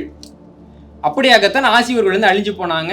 ஆசிரியர்களுக்கு ஒரு பெரிய கல்வி முறை இருந்தது. அதுதான் வந்துட்டு சமணர் கற்பு அப்படின்னு தமிழ்ல சொல்லுவாங்க. நம்முடைய பாடல்கள்ல சமணர் கற்பு அழிக்கப்பட்டதுன்றது வந்துட்டு இவங்க வேற மாதிரி புரிஞ்சுக்கிட்டு என்னென்னாலும் நடந்துச்சு பாத்தீங்களா அப்படின்லாம் எழுதியிருக்கானுங்க. அப்ப சமணர் கற்புன்னா தமிழ்ல கல்வின்னு அர்த்தம். கற்பிக்கப்படுதால் வருவதுக்கு பேர் கற்பு. நான் கீழே வந்துட்டு வரலாறு சில திருத்தங்கள் நூல் வந்து வச்சிருக்கிறேன். அதில் முதல் கட்டுரையே கற்புன்றதை பற்றி தான் கொடுத்துருக்கிறேன். தமிழக வரலாறுல என்னென்னலாம் இருக்குது அப்படின்ட்டு அப்படி தான் அவங்க கொடுத்துருந்தாங்க. இப்படி வரக்கூடிய அந்த ஆசீவக மரபில் நம்ம பார்க்குறப்போ அவங்களுடைய ஒரு குறிப்பிட்ட பணி என்னன்னா, தமிழ்நாட்டை வட இந்தியாவுக்கு முதலாக அவங்க தான் முறைப்படி அறிமுகப்படுத்துகிறாங்க. தமிழர்களுக்கு ஒரு அறிவு மரபு இருக்கு பாரு அப்படின்னு. வடக்கில் வந்துட்டு பௌத்த மதம் தோன்றுதானா அறிவு மரபு இல்லை. இப்போ என்னால் ஒரு அறிவு மரபை உருவாக்க முடியலன்னா நான் என்ன பண்ணுவேன்னா, ஒரு அறிவு மரபை திருடி எனக்கேற்ற மாதிரி கொஞ்சம் ஆல்ட்ரு பண்ணிப்பேன். இப்போ வந்து ரக்பின்னு ஒரு விளையாட்டு இருக்கு அப்படின்னா அவன் பந்தே இல்லாமல் விளையாட போறானா? இல்லை, உன் பந்து உருண்டையா இருக்கா, என் பந்து நீட்டமாக இருக்கும். ஹாக்கி இருக்குல்ல, அதில் கிரிக்கெட் வருது, உன் பேட் வந்து வளைவா இருக்கா, என் பேட் நேராக இருக்கும் இல்லைங்களா? அப்போ மற்ற விதிகள்லாம் பொருந்தும் இல்லைங்களா? அப்போ என்ன பண்ணுறாங்கன்னா, இந்த ஆசிவுகளை கொண்டு போகிறதுலேருந்து சில விஷயத்த ஒவ்வொரு மதமும் எடுத்துக்குது. ஐம்பூத கோட்பாடு ஆசிவகம் வந்து ஆதரிக்குது. புத்த மதத்துக்கு போறப்ப அவங்க என்ன யோசிக்கிறாங்கன்னா, ஐம்பூதம்னு சொல்ற வானம்னு ஒரு பூதம் இருக்குல்ல, அது எங்க காட்டு அப்படின்றாங்க. நம்ம எல்லாமே வெளியில தான் இருக்கோம், நாம் வானத்துல தான் இருக்கிறோம். வானத்தை தனியா காட்டுனா எங்க காட்ட முடியும்? புத்த மதம் என்ன முடிவு பண்ணுதுன்னா, வானம்னு ஒரு பூதம் கிடையாது, மொத்தம் 4 பூதம் தான். அடுத்து மனோ தத்துவம்ங்கிறது இங்க மருத்துவத்துல ஒரு அங்கம். அவங்க என்ன சொல்றாங்கன்னா, மனுஷ உடம்புல மனம்ங்கிற உறுப்பு எங்க இருக்குன்றாங்க. மனம்ன்றது உறுப்பு இல்லைன்றப்ப என்னன்னா, அப்போ வந்துட்டு மனம்ன்றது ஒன்றும் கிடையாது, மனம்னே ஒன்று கிடையாது மனுஷனுக்கு அப்படின்றாங்க. புத்த மதம் இன்னும் எக்ஸ்ட்ரீமுக்கு போயிட்டு ஒரு கட்டிலும் ஒரு பெண்ணும் ஒன்று தான், ரெண்டுமே ஜடப்பொருள்னு சொன்ன காலகட்டம்லாம் இருக்குது. கன்ஃபியூசியஸ் சீனாவினுடைய ஞானி தான் இந்த வார்த்தையை சொன்னார். இப்படியெல்லாம் வந்துட்டு நம்மிடம் இருக்கக்கூடிய ஒரு கோட்பாட்டை அவர்களுக்கு ஏற்றது போல மாற்றி திரித்து வடக்கில் வந்து நிறையா உருவாக்கியிருக்காங்க. இதற்கெல்லாம் காரணமாக இருந்தது தெரிந்தோ தெரியாமலோ ஆசீவக சமயம். அந்த ஆசீவக சமயத்தின் மூலமாகத்தான் இவங்களுக்கு வந்து இன்னொரு விஷயம் அறிமுகமாகுது. அதுதான் இன்னைக்கு இருக்கக்கூடிய ஆயுர்வேத மருந்து. ஏன்னா இந்த ஆசீவகத்தினுடைய குறிப்புகள் இருக்கு இல்லைங்களா? இப்போ வந்து நான் கேட்குறேன், அக்னிவேசர் தானே உங்களுக்கு இந்த ஆயுர்வேதத்தை கொடுத்தாரு, சரகர் அவருக்கு பின்னாடி தானே வந்தாரு. அப்போ நீங்க சரகரவுக்கு வந்து பெரியாள்னு சொல்லணுமா, அக்னிவேசரை பெரியாள்னு சொல்லணுமா? ஆனா தொடர்ச்சியாக ஆயுர்வேத மருத்துவத்தை பத்தி பேசுற எல்லாமே சரகர்லேருந்து தான் ஆரம்பிப்பாங்க, சரக சங்கீதிலேருந்து ஆரம்பிப்பாங்க, சரகரை பத்தி தான் பேசுவாங்க. சரகர் ஆயுதத்தை உருவாக்குனாருமாங்க. ஏன் சரகரை தாண்டி நீங்க அக்னிவேசருக்கு போக மாட்டேன்றீங்க அப்படின்னு பார்த்தா, இப்போ அக்னிவேசரோட பேர் எங்கேயுமே கிடைக்கல. ஏன்னா அப்படி கிடையாது, அக்னிவேசரோட பேர் கிடைக்குது. மர்கலியினுடைய 6 சீடர்கள் ஒருத்தர் பேர் அக்னிவேசர். சமண இலக்கியங்கள்ல இந்த குறிப்புகள் வந்து கிடைக்குது. அப்ப என்ன பண்றாங்கன்னா, நம்ம அக்னிவேசரோட பேரை வந்து கொண்டு போயிடணும் அப்படின்னா இது வந்து சமணத்திலேருந்து எடுத்ததுன்னு கண்டுபிடிச்சிருவாங்க. அப்ப அக்னிவேசரோட பேரை நம்ம விட்டுட்டு இதை நம்ம சரகர்லேருந்து எடுக்கிறப்போ அவங்க எடுத்துப்பாங்க அப்படின்னு தான் கொண்டு வராங்க. இதுல என்னன்னா, இப்ப சரகர் அப்படின்னு ஒரு வார்த்தை இருக்குல்ல, சரகர்ங்கிறது குறிப்பிட்ட நபர் கிடையாது. அப்ப யாருன்னு பாக்குறப்போ சமஸ்கிருதத்துல சர அப்படின்னா அலைகிறதுன்னு அர்த்தம். சரகர்னா அலைகிறவங்க. அரசவையில் ஒரு சரகர் இருந்தாருன்னா அவர் வந்து அவரோட பேர் சரகர் கிடையாது, அவர் அலைஞ்சு திரியக்கூடிய நபர். ஏன்னா சித்த மருத்துவத்துல மூலிகை எப்படி நம்ம கண்டுபிடிப்போம்? அலையணும், காடு மேடுன்னு அலையணும், குடும்பத்தை விட்டுட்டு அலையணும். அப்படி அலைந்து மூலிகைகளை கண்டுபிடிச்சாங்கல்ல, அவங்க எல்லாருக்குமான பொதுவான பெயர் சரகர் அப்படின்னு பேர். அதே மாதிரி ஆமா ஆமா ஆமா சரனாலே நகர்றது எல்லாமே. சரன்றது வந்து நகர்றது, அலையிறதுங்கிறத வேர்ச்சொல்லாக கொண்டது. இவங்க என்ன பண்றாங்கன்னா, அந்த சரகருங்கிறத ஒரு நபர் அப்படின்னு மாற்றி தான் இது எல்லாத்தையும் கொண்டு வராங்க. இதுல இந்த சரகர்கள் அப்படின்னு சொல்றாங்கல்ல, இவங்க வந்துட்டு நிறைய அலைஞ்சு திரிஞ்சு இந்த உருவாக்குனது தான் வந்துட்டு இவங்களுடைய மருத்துவ முறையா இருக்கு. ஆனால் ஆயுர்வேதத்தில் அப்படி யாரும் அலையலை, அன்னைக்கும் அலையலை, இன்னைக்கும் அலையலை, என்னைக்குமே அலையவே இல்லை. அப்படித்தான் ஆயுர்வேதம் இன்னைக்கு உருவாக்கப்பட்டிருக்கு. அப்போ இந்த ஆய்வுகளை நாம முறைப்படுத்தணும்னா நாளைக்கு நம்ம என்ன சொல்றப்போ, சித்த மருத்துவத்துக்கு நீ ஒரு துறை வை, அதுல ஆயுர்வேதத்தை ஒரு பிரிவுன்னு வை. ஏன்னா உன்னுடைய மருத்துவம் பழசா, என்னுடைய மருத்துவம் பெருசானா என்னுடைய மருத்துவம் தான் பழசு. ஐயா அவர்கள் சொன்னாங்க ஆய்வுகளை பற்றி. 2021 ஆண்டில் தமிழக தொல்லியல் துறை மயிலாடும்பாறையில் நடத்திய அகழாய்வுல நமக்கு கிடைச்ச பொருள் என்னன்னா, ஒரு சித்த மருத்துவர் பயன்படுத்தக்கூடிய அறுவை சிகிச்சை கருவிகள் நமக்கு கிடைத்துள்ளன. அறுவை சிகிச்சை கருவிகள். கார்பன் டேட்டிங்ல அதோட பழமை, கார்பன் டேட்டிங்ல கிமு 2172 ஆண்டு, கிமு 4000 வருஷம் பழசு. இந்தியாவுக்குள் ஆரியர்கள் கால் வைப்பதற்கு 5 நூற்றாண்டுகள் முன்பாக நாம் அறுவை சிகிச்சை செய்து கொண்டிருக்கிறோம் என்பதற்கான சான்று நமக்கு வந்துட்டு கிடைச்சிருக்குது. நியாயமாக தமிழ்நாட்டை யாராவது ஒருத்தவங்க தமிழர்கள் ஆட்சி செய்து கொண்டிருந்தாங்கன்னா இதை பத்தி பேசியிருப்பாங்க. எனக்கு இரும்பு கிடைச்சிருக்குன்ற இல்லை, இரும்புல எனக்கு ஊசி கிடைக்குது, அறுவை சிகிச்சைக்கு பயன்படுத்தக்கூடிய அந்த கத்தி கிடைக்குது. பின்னாடி வந்துட்டு இவங்க எல்லாமே சொல்றாங்க சுஷ்ருதர் தான் உலகத்தினுடைய முதல் மருத்துவர்னு சொல்லுவாங்க, வடக்கில் எல்லாம் சொல்லுவாங்க. சுஷ்ருதர் அறுவை சிகிச்சை எப்படி செய்யணும்ன்ற குறிப்பு எழுதுறாரு. முதல் குறிப்பு என்ன தெரியுமா? அறுவை சிகிச்சைக்கான கத்தி துருப்பிடிக்காத இரும்பினால் செய்யப்படணும் அப்படின்னு சுஷ்ருதர் சொல்றாரு. சுஷ்ருதர் அப்படி எழுதக்கூடிய காலகட்டத்தில் இந்த உலகத்திலேயே துருப்பிடிக்காத இரும்பை அறிந்திருந்த ஒரே இனம் தமிழினம், ஒரே இனம். என்னோட கத்தியை வாங்கிட்டு போய் அறுத்தவன் அறுவை சிகிச்சைக்காரன்னா நான் யாரா? அப்ப நான் யாரு இல்லைங்களா? அப்ப தொடர்ச்சியாக என்ன நடக்குதுன்னா இந்த துறைகள்ல என்னென்ன கண்டுபிடிக்கிறாங்க, அதுல எவ்வளவு நமக்கு சாதகமாக இருக்கிறது அப்படிங்கிறதெல்லாம் தொடர்ச்சியாக மறைக்கப்படுது. இன்னைக்கு வந்துட்டு ஐயா அவர்கள் வந்துட்டு பரங்கிப்பேட்டைன்ற ஒரு ஊர்ல இருந்து சொன்னாங்க, ரொம்ப மிக முக்கியமான ஊர். ஜேஎம் ஹீத்ன்ற பேர் யாராவது கேள்விப்பட்டிருக்கீங்களா? JM Heath. ஜேஎம் ஹீத்ன்ற ஒரு ஆங்கிலேயர் தமிழ்நாட்டில் பணியாற்றாரு, கிழக்கிந்திய கம்பெனியில் பணியாற்றாரு. சேலத்தில் அவருக்கு வந்து இடம் கொடுத்துருக்காங்க. கடைசியாக கமர்ஷியல் ரெசிஸ்டன்ட்னு சொல்லுவாங்க, கமர்ஷியல் ரெசிடென்ட், அதாவது வணிக ரீதியான குடியிருப்பாளர் அப்படின்னு அந்த பதவியில் இருக்கிறாரு. ஒரு நாள் ஒரு நண்பர் வந்துட்டு நான் துப்பாக்கி குண்டெல்லாம் கிடைக்க மாட்டேன் போய் தேடுங்கன்றப்போ இந்த ஊரில் இரும்பு கொள்ளர்கள் இருக்காங்க பிள்ளைன்னு போய் பார்த்துட்டு அசந்துட்டார். ஒரு கேவலமான ஒரு வீடு, அதுக்குள்ளே சின்னதாக ஒரு ஓலை, அதுக்குள்ளேருந்து உலகத்தின் தலை சிறந்த இரும்பை வெளில எடுக்கிறாங்க. மிரண்டார் அவர். மிரண்டு எப்படி இந்த இரும்பு எடுக்கிறாங்கன்னு தெரியவே இல்லைன்னு முடிவு பண்ணிட்டு இந்த மாதிரி ஒரு இரும்பு உலையை வந்து நம்ம இந்தியாவில் உருவாக்கி தமிழ்நாட்டில் உருவாக்கி நம்ம வந்துட்டு இங்கிலாந்துக்கு இரும்பு கொடுக்கணும். ஏன்னா அப்போ இங்கிலாந்து கிட்ட நல்ல இரும்பு இல்லை. ஜேஎம் ஹீத் முடிவு பண்ணி 1830 ஆண்டுல பரங்கிப்பேட்டையில் இந்தியாவினுடைய முதலாவது இரும்பு உலையை அவர் தான் ஆரம்பிக்கிறார். ஆசியாவினுடைய முதலாவது இரும்பு உலை பெரிய ஒரு இடத்துல அவர் உருவாக்குறாரு. அந்த உருவாக்குன ஜேஎம் ஹீத் வந்துட்டு 1837 வருஷத்துல சென்னை ஆளுநர் சார்பில் அவர்கிட்ட ஒரு கேள்வி கேட்குறாங்க, லெட்டர் போடுறாங்க அவர்கிட்ட, இந்த இரும்பை பற்றி நீங்கள் சொல்லுங்க அப்படின்னு சொல்கிறப்போ அந்த லெட்டர் அவர் எழுதுறாரு. அந்த கடிதம் வந்துட்டு 1839 ஆண்டில் பதிப்பிக்கப்பட்டது, இங்கிலாந்தில் பதிப்பிக்கப்பட்டது.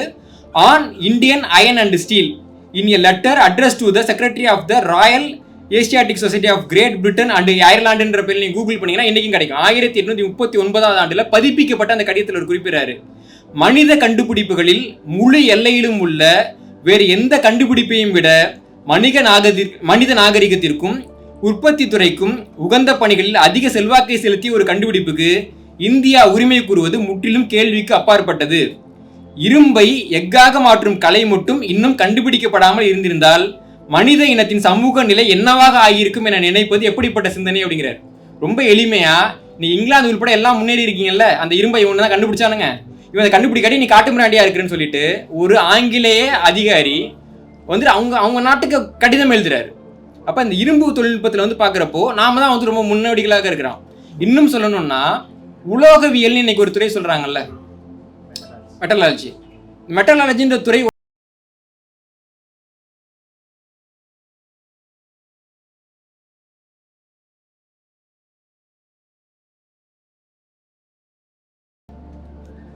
கிரேக்கத்தில் உலோகவியலுக்கு சைடரர்ஜி அப்படின்னு பேர், SIDERURGY. இதில் என்ன பிரச்சனைனா சைடரர்ஜியில் சைடரஸ் அப்படின்னா இரும்புன்னு அர்த்தம். அப்போ உலோகவியல் அவன் என்ன சொல்றான்னா ஒரு தாதுவில் இருந்துட்டு இரும்பை பிரிச்சிருக்கிறாங்கல்ல, அந்த கலைக்கு வைக்கப்பட்ட பெயர் தான் உலோகவியல். ஏன் கிரேக்கர்கள் இதை பற்றி பார்த்தாங்க அப்படின்னா, கிரேக்கர்கள் வந்துட்டு ஒரு காலத்தில் போர் புரிஞ்சுக்கிட்டு இருந்தப்போ கிரேக்கர்களுக்கும் பாரசீக படைக்கும் போர் நடக்குது. இந்த போர் நடக்கிறப்போ பாரசீக படையில் இந்திய படைப்பிரிவு ஒன்று இருக்குது. அந்த படைப்பிரிவில் இருந்த ஆறுகள்லாம் வந்துட்டு அம்பு போடுறாங்க. அந்த அம்பினுடைய முனைப்பகுதி இந்திய இரும்பால் செய்யப்பட்ட அம்பா இருக்குது. இப்போ கிரேக்கர்கள் பார்த்துட்டு நம்மளும் இந்த மாதிரி ஒரு இரும்பை செய்ய முடியுமான்னு முயற்சி பண்ணுறாங்க. கிமு 4ஆம் நூற்றாண்டில் தொடங்கின அந்த முயற்சி எப்போ தெரியுமா வெற்றி அடைஞ்சிச்சு? கிபி 18ஆவது நூற்றாண்டில். இவ்வளவு காலமாக ஐரோப்பியர்கள் வந்துட்டு தாங்களும் தமிழ்நாட்டை சேர்ந்தவர்களைப் போல இரும்பு செய்யணும் முயற்சி பண்ணாங்கல்ல, அந்த முயற்சியில் தான் இவர்களுக்கு உலோகவியல் என்ற ஒரு துறையே கிடைத்தது. இதான் வரலாறு. நான் சொல்றது வந்துட்டு ஆய்வுல இருக்குது, இது வரலாறு. சைடரர்ஜி அப்படின்ற இரும்பை கண்டுபிடிக்கக்கூடியதான் உங்களுக்கு உலோகவியல்ங்கிற ஒரு துறையே கொடுத்துருக்குது. அப்படி இருக்கிறப்போ தமிழ்நாட்டின் சித்த மருத்துவம் தான் ஆங்கிலேயர்களுக்கு மருத்துவத்தை கொடுத்துன்னு சொன்னா என்ன குறைஞ்சு போயிடும்? நம்ம ஏன் சொல்ல மாட்டேன்றோம்? ஐயா சொன்ன மாதிரி ஆதிச்சநல்லூர் அகழாய்வுல பானையோட இந்த மண்டையோடெல்லாம் எடுக்கிறாங்க. எடுத்து பார்க்குறப்போ நீங்கள் நல்லா அந்த பார்த்தீங்கன்னா தெரியும், புது காயத்துக்கும் பழைய காயத்துக்கும் ஒரு வித்தியாசம் இருக்குது. ஒரு நம்ம நபர் இறந்து போயிடுறாரு, அவரை வந்துட்டு போஸ்ட்மார்ட்டம் பண்ணுறப்போ எலும்பு உடஞ்சிருக்கு அப்படின்னா அந்த உடஞ்ச எலும்பு கொஞ்சம் கூட வளரவே இல்லாட்டி அது அப்போ உடஞ்சதுன்னு கணக்கெடுப்பாங்க. கொஞ்சமாக வளர்ந்துருந்ததுன்னா ஏற்கனவே வந்துட்டு அவருக்கு மருத்துவம் செய்யப்பட்டிருக்குது, அது மூலமாக உடஞ்சது அப்படின்னு கணக்கெடுப்பாங்க. இப்படி நடக்கிறப்போ நமக்கு ஆதிச்சநல்லூரில் கிடைச்ச மண்டை ஓடுகள் வந்துட்டு அறுவை சிகிச்சை செஞ்சு ஆறி போன எலும்பு, அந்த இடம்லாம் வந்து மொழன்னு ஆகியிருந்தது. இதை பற்றி ஆய்வு கட்டுரை வந்துட்டு நேச்சர்ஸ் உள்ளிட்ட இதழ்களில் வெளியாகி இருக்கு. அப்போ இந்தியாவில் தமிழ்நாட்டில் கிமு 2000ஆவது ஆண்டுலேயே அறுவை சிகிச்சை கருவியும் இருந்திருக்குது, அறுவையும் நடந்திருக்குது. அறுவை செஞ்சு பொழைச்சவனோட மண்டையோடு நமக்கு கிடைக்குது. ஆனால் ஆங்கிலேயர்கள் தான் நமக்கு வந்து நாகரிகத்தை கற்றுக் கொடுத்தாங்கன்னா என்ன கதை? என்ன கதை? இப்போ வந்து ஆங்கில மருத்துவம் பற்றிலாம் இன்னைக்கு நம்ம பேசுகிறோம். ஆங்கில மருத்துவத்தினுடைய மிகப்பெரிய வெற்றி என்னன்னா தடுப்பூசி சொல்கிறோமா? தடுப்பூசி எப்போ கண்டுபிடிச்சாங்க? 1796ஆவது ஆண்டுல எட்வர்டு ஜென்னருங்கிறவர் தான் முதல்ல தடுப்பூசி கண்டுபிடிச்சாரு. எல்லாரும் பாடநூல்லையும் அப்படி தானே இருக்கு. யாருக்காவது மாற்று கருத்து இருக்கா? பாடநூல்ல அப்படி தானே இருக்கு. சரிங்க, இப்போ அவர் தான் கண்டுபிடிச்சார். அப்போ அதுக்கு முன்னாடி வந்துட்டு ஊசியே இல்லையா? தமிழ் மருத்துவத்தில் வர்ம பொன்னூசின்னு ஒன்று இருக்கு, கேள்விப்பட்டிருக்கீங்களா? ஊசியால மருத்துவம் செய்யக்கூடிய முறைக்கு அந்த சின்ன ஊசி, நம்ம வந்து இப்போ கிடைச்ச இந்த இரும்பு பொருட்களை பற்றி பேசணும்ல, அதில் ஒரு ஊசியும் கிடைச்சிருக்குது. அதான் வர்ம பொன்னூசி அப்படின்றது. ஊசியை வச்சு மருத்துவம் பார்க்கறதுன்றது தமிழ்நாட்டிலையும் சீனாவிலையும் 3000 ஆண்டு கால வழக்கம். 3000 ஆண்டு கால வழக்கம். அப்போ எட்வர்ட் ஜென்னருக்கு வந்து எப்படி அவர் தான் முதல்ல ஊசியை கண்டுபிடிச்சாருன்னு பார்க்குறப்ப என்னன்னா, ஒரு உதாரணம் சொல்கிறேன். 1700களில் லண்டனோட ராயல் சொசைட்டிக்கு சீனாவிலேருந்து பணியாற்றக்கூடிய ஊழியர்கள் நிறைய கடிதம் எழுதியிருக்கிறாங்க. அதில் 2 கடிதங்கள் வந்துட்டு சீனாவில் அம்மைக்கு தடுப்பூசி போடுறாங்கன்றது தொடர்பான கடிதங்கள். ரஷ்ய புரட்சிக்கு வித்துட்டு ஒரு வால்டேர்னு படிக்கிறோம் இல்லைங்களா? அந்த வால்டேர் வந்துட்டு 2 வருஷம் வந்துட்டு 2-3 வருஷம் இங்கிலாந்தில் தங்கினார். 1726லேருந்து 29 வரைக்கும் இங்கிலாந்தில் தங்கியிருந்தார். அப்போ அவர் தொடர்ச்சியாக நூல்களை எழுதினார். அந்த நூல்களுக்கு வந்து லெட்டர்ஸ் ஆன் தி இங்கிலீஷ் அப்படின்னு பேர். அந்த லெட்டர்ஸ் ஆன் தி இங்கிலீஷுங்கிற வரிசையில் லெட்டர் 11 இனாகுலேஷன் ஒன்று இருக்கும், இனாகுலேஷன் அப்படின்ட்டு. அதில் அவர் என்ன குறிப்பிடுறாருன்னா, சீனர்கள் தடுப்பூசி குத்துக்கிறார்கள், அதை அவர்கள் நூற்றாண்டுகளாக செய்கிறார்கள் அப்படின்னு அவர் எழுதியிருக்கிறாரு. இந்த கடிதம் பதிப்பிக்கப்பட்ட ஆண்டு 1733. அப்போ சீனர் 100 வருஷமா தடுப்பூசி குத்துறான்னு ஏற்கனவே பதிப்பிச்சு, அதுக்கு 100 வருஷம் கழிச்சு நான் தான் தடுப்பூசியை கண்டுபிடிச்சுன்னு நீ சொல்ற, அதை நாமளும் நம்புறோம். பார்த்தீங்களா? உங்களுக்கு சிக்கல் புரியுதா? அப்போ இன்னைக்கு இருக்கக்கூடிய ஆங்கில மருத்துவம் என்பது வளர்க்கப்பட்ட மருத்துவம் அல்ல, பல்வேறு இடங்களில் திருடப்பட்டது. சீனாவில் இது நல்லா இருக்கா, அதை திருடு. ஹாங்காங்கில் அது நல்லா இருக்கா, அதை திருடு. இந்தியாவில் நல்லா இருக்கா, இதை திருடு. இப்படியெல்லாம் திருடி ஆங்கில மருத்துவம் என்ன சாதிச்சது? இன்னைக்கு வரைக்கும் நமக்கு சொல்லக்கூடிய ஒரு பெரிய போய் ஆங்கில மருத்துவம் மனிதரோட ஆயுளை அதிகரிச்சிருக்கிறது. ஐயா பேசினாங்க இல்லைங்களா? 2023ஆவது வருஷத்தோட டேட்டா நான் எடுக்கிறேன். 183 நாடுகள் கொண்ட பட்டியல், இது அதிகமான ஆயுசு இருக்கக்கூடிய மக்கள் அப்படின்ட்டு. அதில் இந்தியா வந்து 131வது இடத்துல இருக்குது. இங்கே சராசரி ஆயுள் வந்து 72. இந்த பட்டியலில் முதல் 5 இடத்த பிடிச்ச நாடுகளை பார்த்தோம்னா, ஹாங்காங் சராசரி வயசு 85, ஜப்பான் சராசரி வயசு 84, தென்கொரியா சராசரி வயசு 84, பிரெஞ்சு பாலினேசியா சராசரி வயசு 84, அண்டோரா 84. இதில் இந்தியாவுக்கு வந்துட்டு மருத்துவம் கொடுத்தார்ல மகான், அவர் எங்கே போனார்? இந்த பட்டியலில் இங்கிலாந்து 40வது இடத்துல இருக்கு. இவங்க சொல்கிறாங்கல்ல, பிரெட்டு, ரொம்ப ஆரோக்கியமான உணவுப் பொருள் எல்லாத்தையும் சாப்பிட்டுட்டு இங்கிலாந்து 40வது இடத்துல இருக்குது. நம்மளை சாப்பிடக்கூடாதுன்னு சொல்கிறாங்கல்ல சோறு, அதை சாப்பிட்ற ஹாங்காங்காரனும் ஜப்பான்காரனும் கொரியாக்காரன் தான் 3 இடத்துல இருக்கிறாங்க. சோறு சாப்பிடக்கூடிய மக்கள் இந்த உலகத்தில் அதிகமாக வாழ்கிறார்கள். இதான் டேட்டா உங்களுக்கு. அப்போ எப்படி நீங்கள் வந்து ஆங்கில மருத்துவம் எல்லாரையும் காப்பாற்றிச்சு, எல்லாருடைய வாயிலும் அதிகரிச்சுட்டுன்னு சொல்கிறீங்க? ஒரு சின்ன எளிமையான கேள்வி கேட்குறேன். இப்போ மருத்துவத்துறையில் என்ன சொல்கிறாங்கன்னா, 1950 வந்துட்டு இந்தியோட சராசரி ஆயுள் 35 கூட கிடையாது, இன்னைக்கு 72 ஆயிட்டுன்றாங்கல்ல. இப்போ நமக்கு வந்துட்டு பிறப்பு இறப்பு கட்டாயம். குழந்தை பிறந்தோன்னா நம்ம பதிவு பண்ணுறோம், இறந்தோன்னா பதிவு பண்ணுறோம். 1980க்கு முன்னாடி இது கட்டாயம் கிடையாது இல்லைங்களா? இப்போவே நமக்கு வந்து சராசரி ஆயுள் எடுக்கிறது கடினமாக இருக்குல்ல. 1950 எவன் டேட்டா எடுத்தான்? எந்த டேட்டா அடிப்படையில் நீ வந்து எனக்கு சராசரி ஆயுள் இல்லைன்னு சொல்கிற? அதுக்கு என்ன சொல்கிறாங்கன்னா அவைலபிள் டேட்டா. அது என்ன அவைலபிள் டேட்டான்னா, யாராவது வந்து இறந்தவொன்னு அவங்களே கொடுப்பாங்களே கவர்மெண்ட்டுக்கு டேட்டா, அது அவைலபிள் டேட்டா. ஏன் அவன் கவர்மெண்ட்டு கொடுத்தான்? ஏன்னா பாதியில் செத்து போயிட்டான். விபத்தில் இறந்து போகிறவங்க, காலராவில் இறந்து போகிறவங்க, பேதியில் இறந்து போகிறவங்க, காய்ச்சல் இறந்து போகிறவங்க, மலேரியாவில் இறந்து போகிறவங்க, டெங்குல இறந்து போகிறவங்கலாம் இருப்பாங்க இல்லைங்களா? இவங்க இறந்தா மட்டும்தான் அவங்க மார்ச் வரைக்கும் வருவாங்க, ஹாஸ்பிட்டலுக்கு வருவாங்க. அப்போல்லாம் செத்தா தான் நம்ம ஹாஸ்பிட்டலுக்கு போவோம். அப்போது இப்படி அகால மரணம் அடைந்தவர்கள் இருப்பாங்கல்ல, அவங்க வயசெல்லாம் எடுத்து வச்சுக்கிறானுங்க. குழந்தை பிறக்கிறப்ப இறந்த குழந்தை அகால மரணம் குடிச்சிட்டு அது பேர் அவைலபிள் டேட்டாவான். அதை வச்சு கணக்கு போட்டு கண்டுபிடிச்சி இந்தியரோட சராசரி ஆயில் 35 கீழே இருந்தது, நாங்கள் உயர்த்தினோன்னு கண்டுபிடிச்சானாமா. இந்த டேட்டா வச்சு தான் நம்ம என்னென்ன சொல்கிறோம், ஆங்கில மருத்துவம் வந்துட்டு நம்முடைய ஆயுசை வந்து உயர்த்துச்சின்னு சொல்கிறோம். இப்போ வந்துட்டு ஒரு இன்சூரன்ஸ் ஏஜென்ட் இருக்காரு, என்கிட்ட நான் எல்லா பணமும் இருக்குது, படிச்சிருக்கிறேன், இங்கிலாந்தில் இருக்கிறேன், எல்லாமே இருக்குது, நான் இங்கிலாந்துக்காரங்க, அதனால் எனக்கு வந்துட்டு எக்ஸ்பெக்டேஷன் லைஃப் நல்லா இருக்கும், 100 வயசு எனக்கு எக்ஸ்பெக்ட் இருக்குன்னு சொல்லிட்டு எனக்கு ஒரு நல்ல பாலிசி கொடுங்கன்னா கொடுப்பானா? உங்கள் ஃபேமிலி ட்ரீ சொல்லுங்கள் சார். உங்கள் அப்பா எத்தனை வயசு இருந்தார், அம்மா எத்தனை வயசு இருந்தார், பாட்டி எத்தனை வயசு இருந்தாங்க, தாத்தா எத்தனை வயசு, ஏன் கேட்குறாங்க? நம்முடைய குடும்பத்தில் ஒவ்வொரு விஷயமும் நம்ம ஜீனில் வர்ற மாதிரி ஆயுள் கணக்கும் ஜீனில் வருது. மறைந்த தமிழக முதல்வர் ஜெயலலிதா அவர்கள் அடிக்கடி மேடையில் சொல்லுவாங்க என்னென்னா, எங்கள் அம்மா வந்து ரொம்ப சீக்கிரமாகவே இறந்து போயிட்டாங்க, அதனால் நான் ரொம்ப வருஷம் இருப்பேன் நீங்கள் நினைக்காதீங்கன்னு சொல்லுவாங்க. ஜெயலலிதா அவர்கள் நல்லா படித்தவங்க, தமிழ்நாட்டுக்கு முதலமைச்சராக இருந்தாங்க, இட்லி சாப்பிட்றதுக்கு 2 கோடி ரூபா கொடுத்தவங்க. அவங்களையே அவங்களால 70 வயசுக்கு மேலே வாழ வைக்க முடியல. நவீன மருத்துவத்திலையும் சொல்கிறேன், உங்களுடைய முன்னோர்களுக்கு பெரிய ஆயுள் இல்லைன்னா அவங்க ஆயுளை உயர்த்த முடியாது இல்லையா? அப்போது தமிழ்நாட்டில் அகழாய்வில் முதுமக்கள் தாலின்னு ஒன்று எடுக்கிறல்ல, முதுமக்கள் தாலியில் இருந்தவங்கலாம் வயசானவன் தானே இறந்து போயிருக்கிறான். அப்போது தமிழ்நாட்டில் சராசரி வயசு 30னா இவன் மட்டும் எப்போ 100 வயசுக்கு வாழ்ந்தான்? ஒருத்தவன் மட்டும் ஒரு சமூகத்தில் 100 வயதுக்கு வாழ முடியாது. ஒரு நபர் ஒரு சமூகத்தில் 100 வயது வாழணும்னா அவருக்கு அம்மா எல்லாரும் 100 வயசு வாழ்ந்திருந்தா தான் அவரும் அந்த 100 வயசு வாழ முடியும். ஆனால் இவ்வளவு பேரையும் மறைச்சிட்டு ஆங்கிலேயர்கள்லாம் நமக்கு அறிவு கொடுத்தார்கள், ஆங்கிலேயர் தான் தடுப்பூசி கொடுத்தார்கள் என்று சொல்லக்கூடியது வந்துட்டு ஒரு மிகப்பெரிய பொய். இங்கே நடக்கிறது மருத்துவம் கிடையாது, வர்த்தகம்.